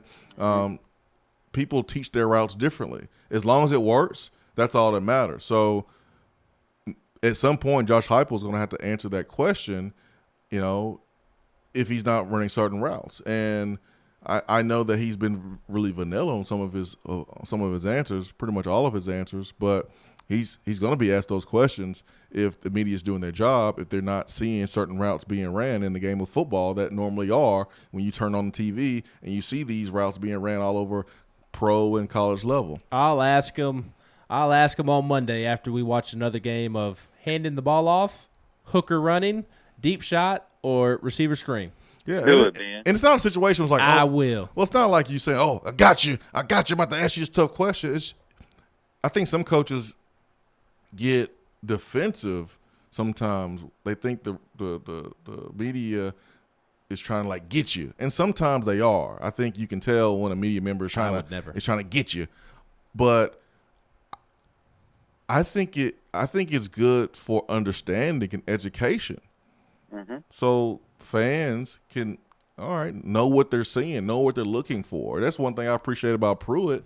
You know, there's some times where he would answer the questions and talk ball, and he would educate. But he would also do it in a rude. He would manner. do both. Now he would do both. I don't know how much you know about football. Yeah, he would do this both. This is how we do it.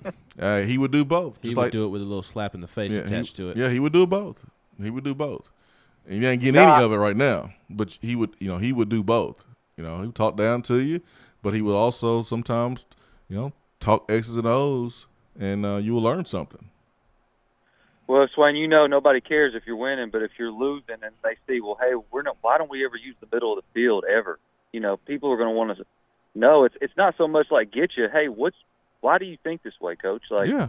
Just explain why you feel the way you feel about this. For sure. Yeah. And if fans can understand it, they'd be like, okay, but it's interesting. I don't, Heupel's had a lot of success, but all I hear about is how simple his offense is, and it's just like, well, that those two things oftentimes don't feel like they line up, because you think if it was simple, it'd be easy to stop. Yep. I played in a simple offense my last year, and put up some points, score, had some yards. So it's about execution, about the results. Speaking of results, you can get those results, man, at the Low T Center, and I want to encourage you to make your health a priority.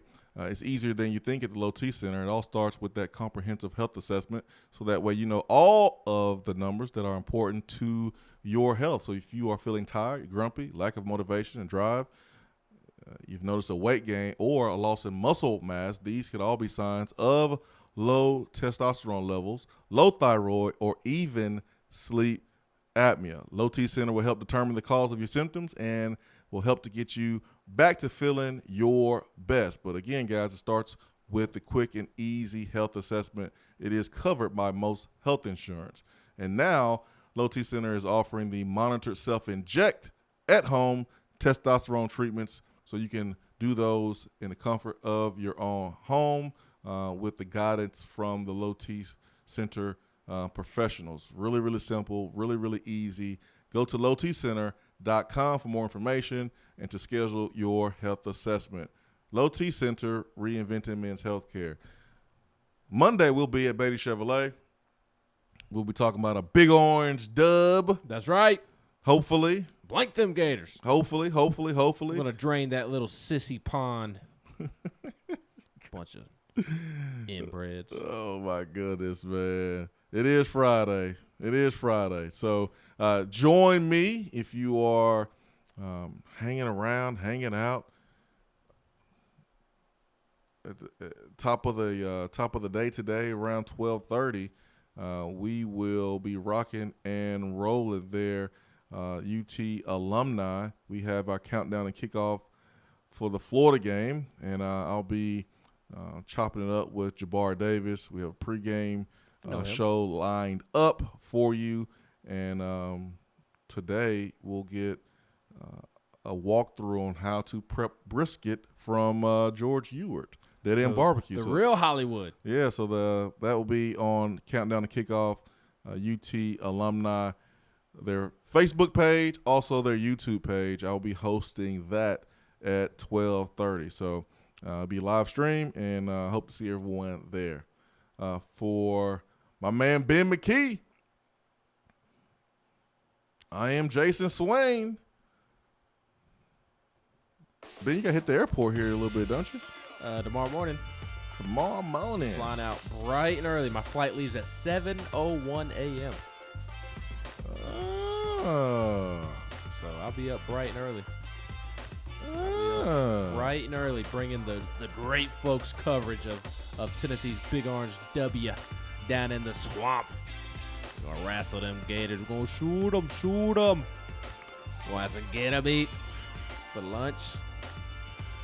We'll stomp a hole into them.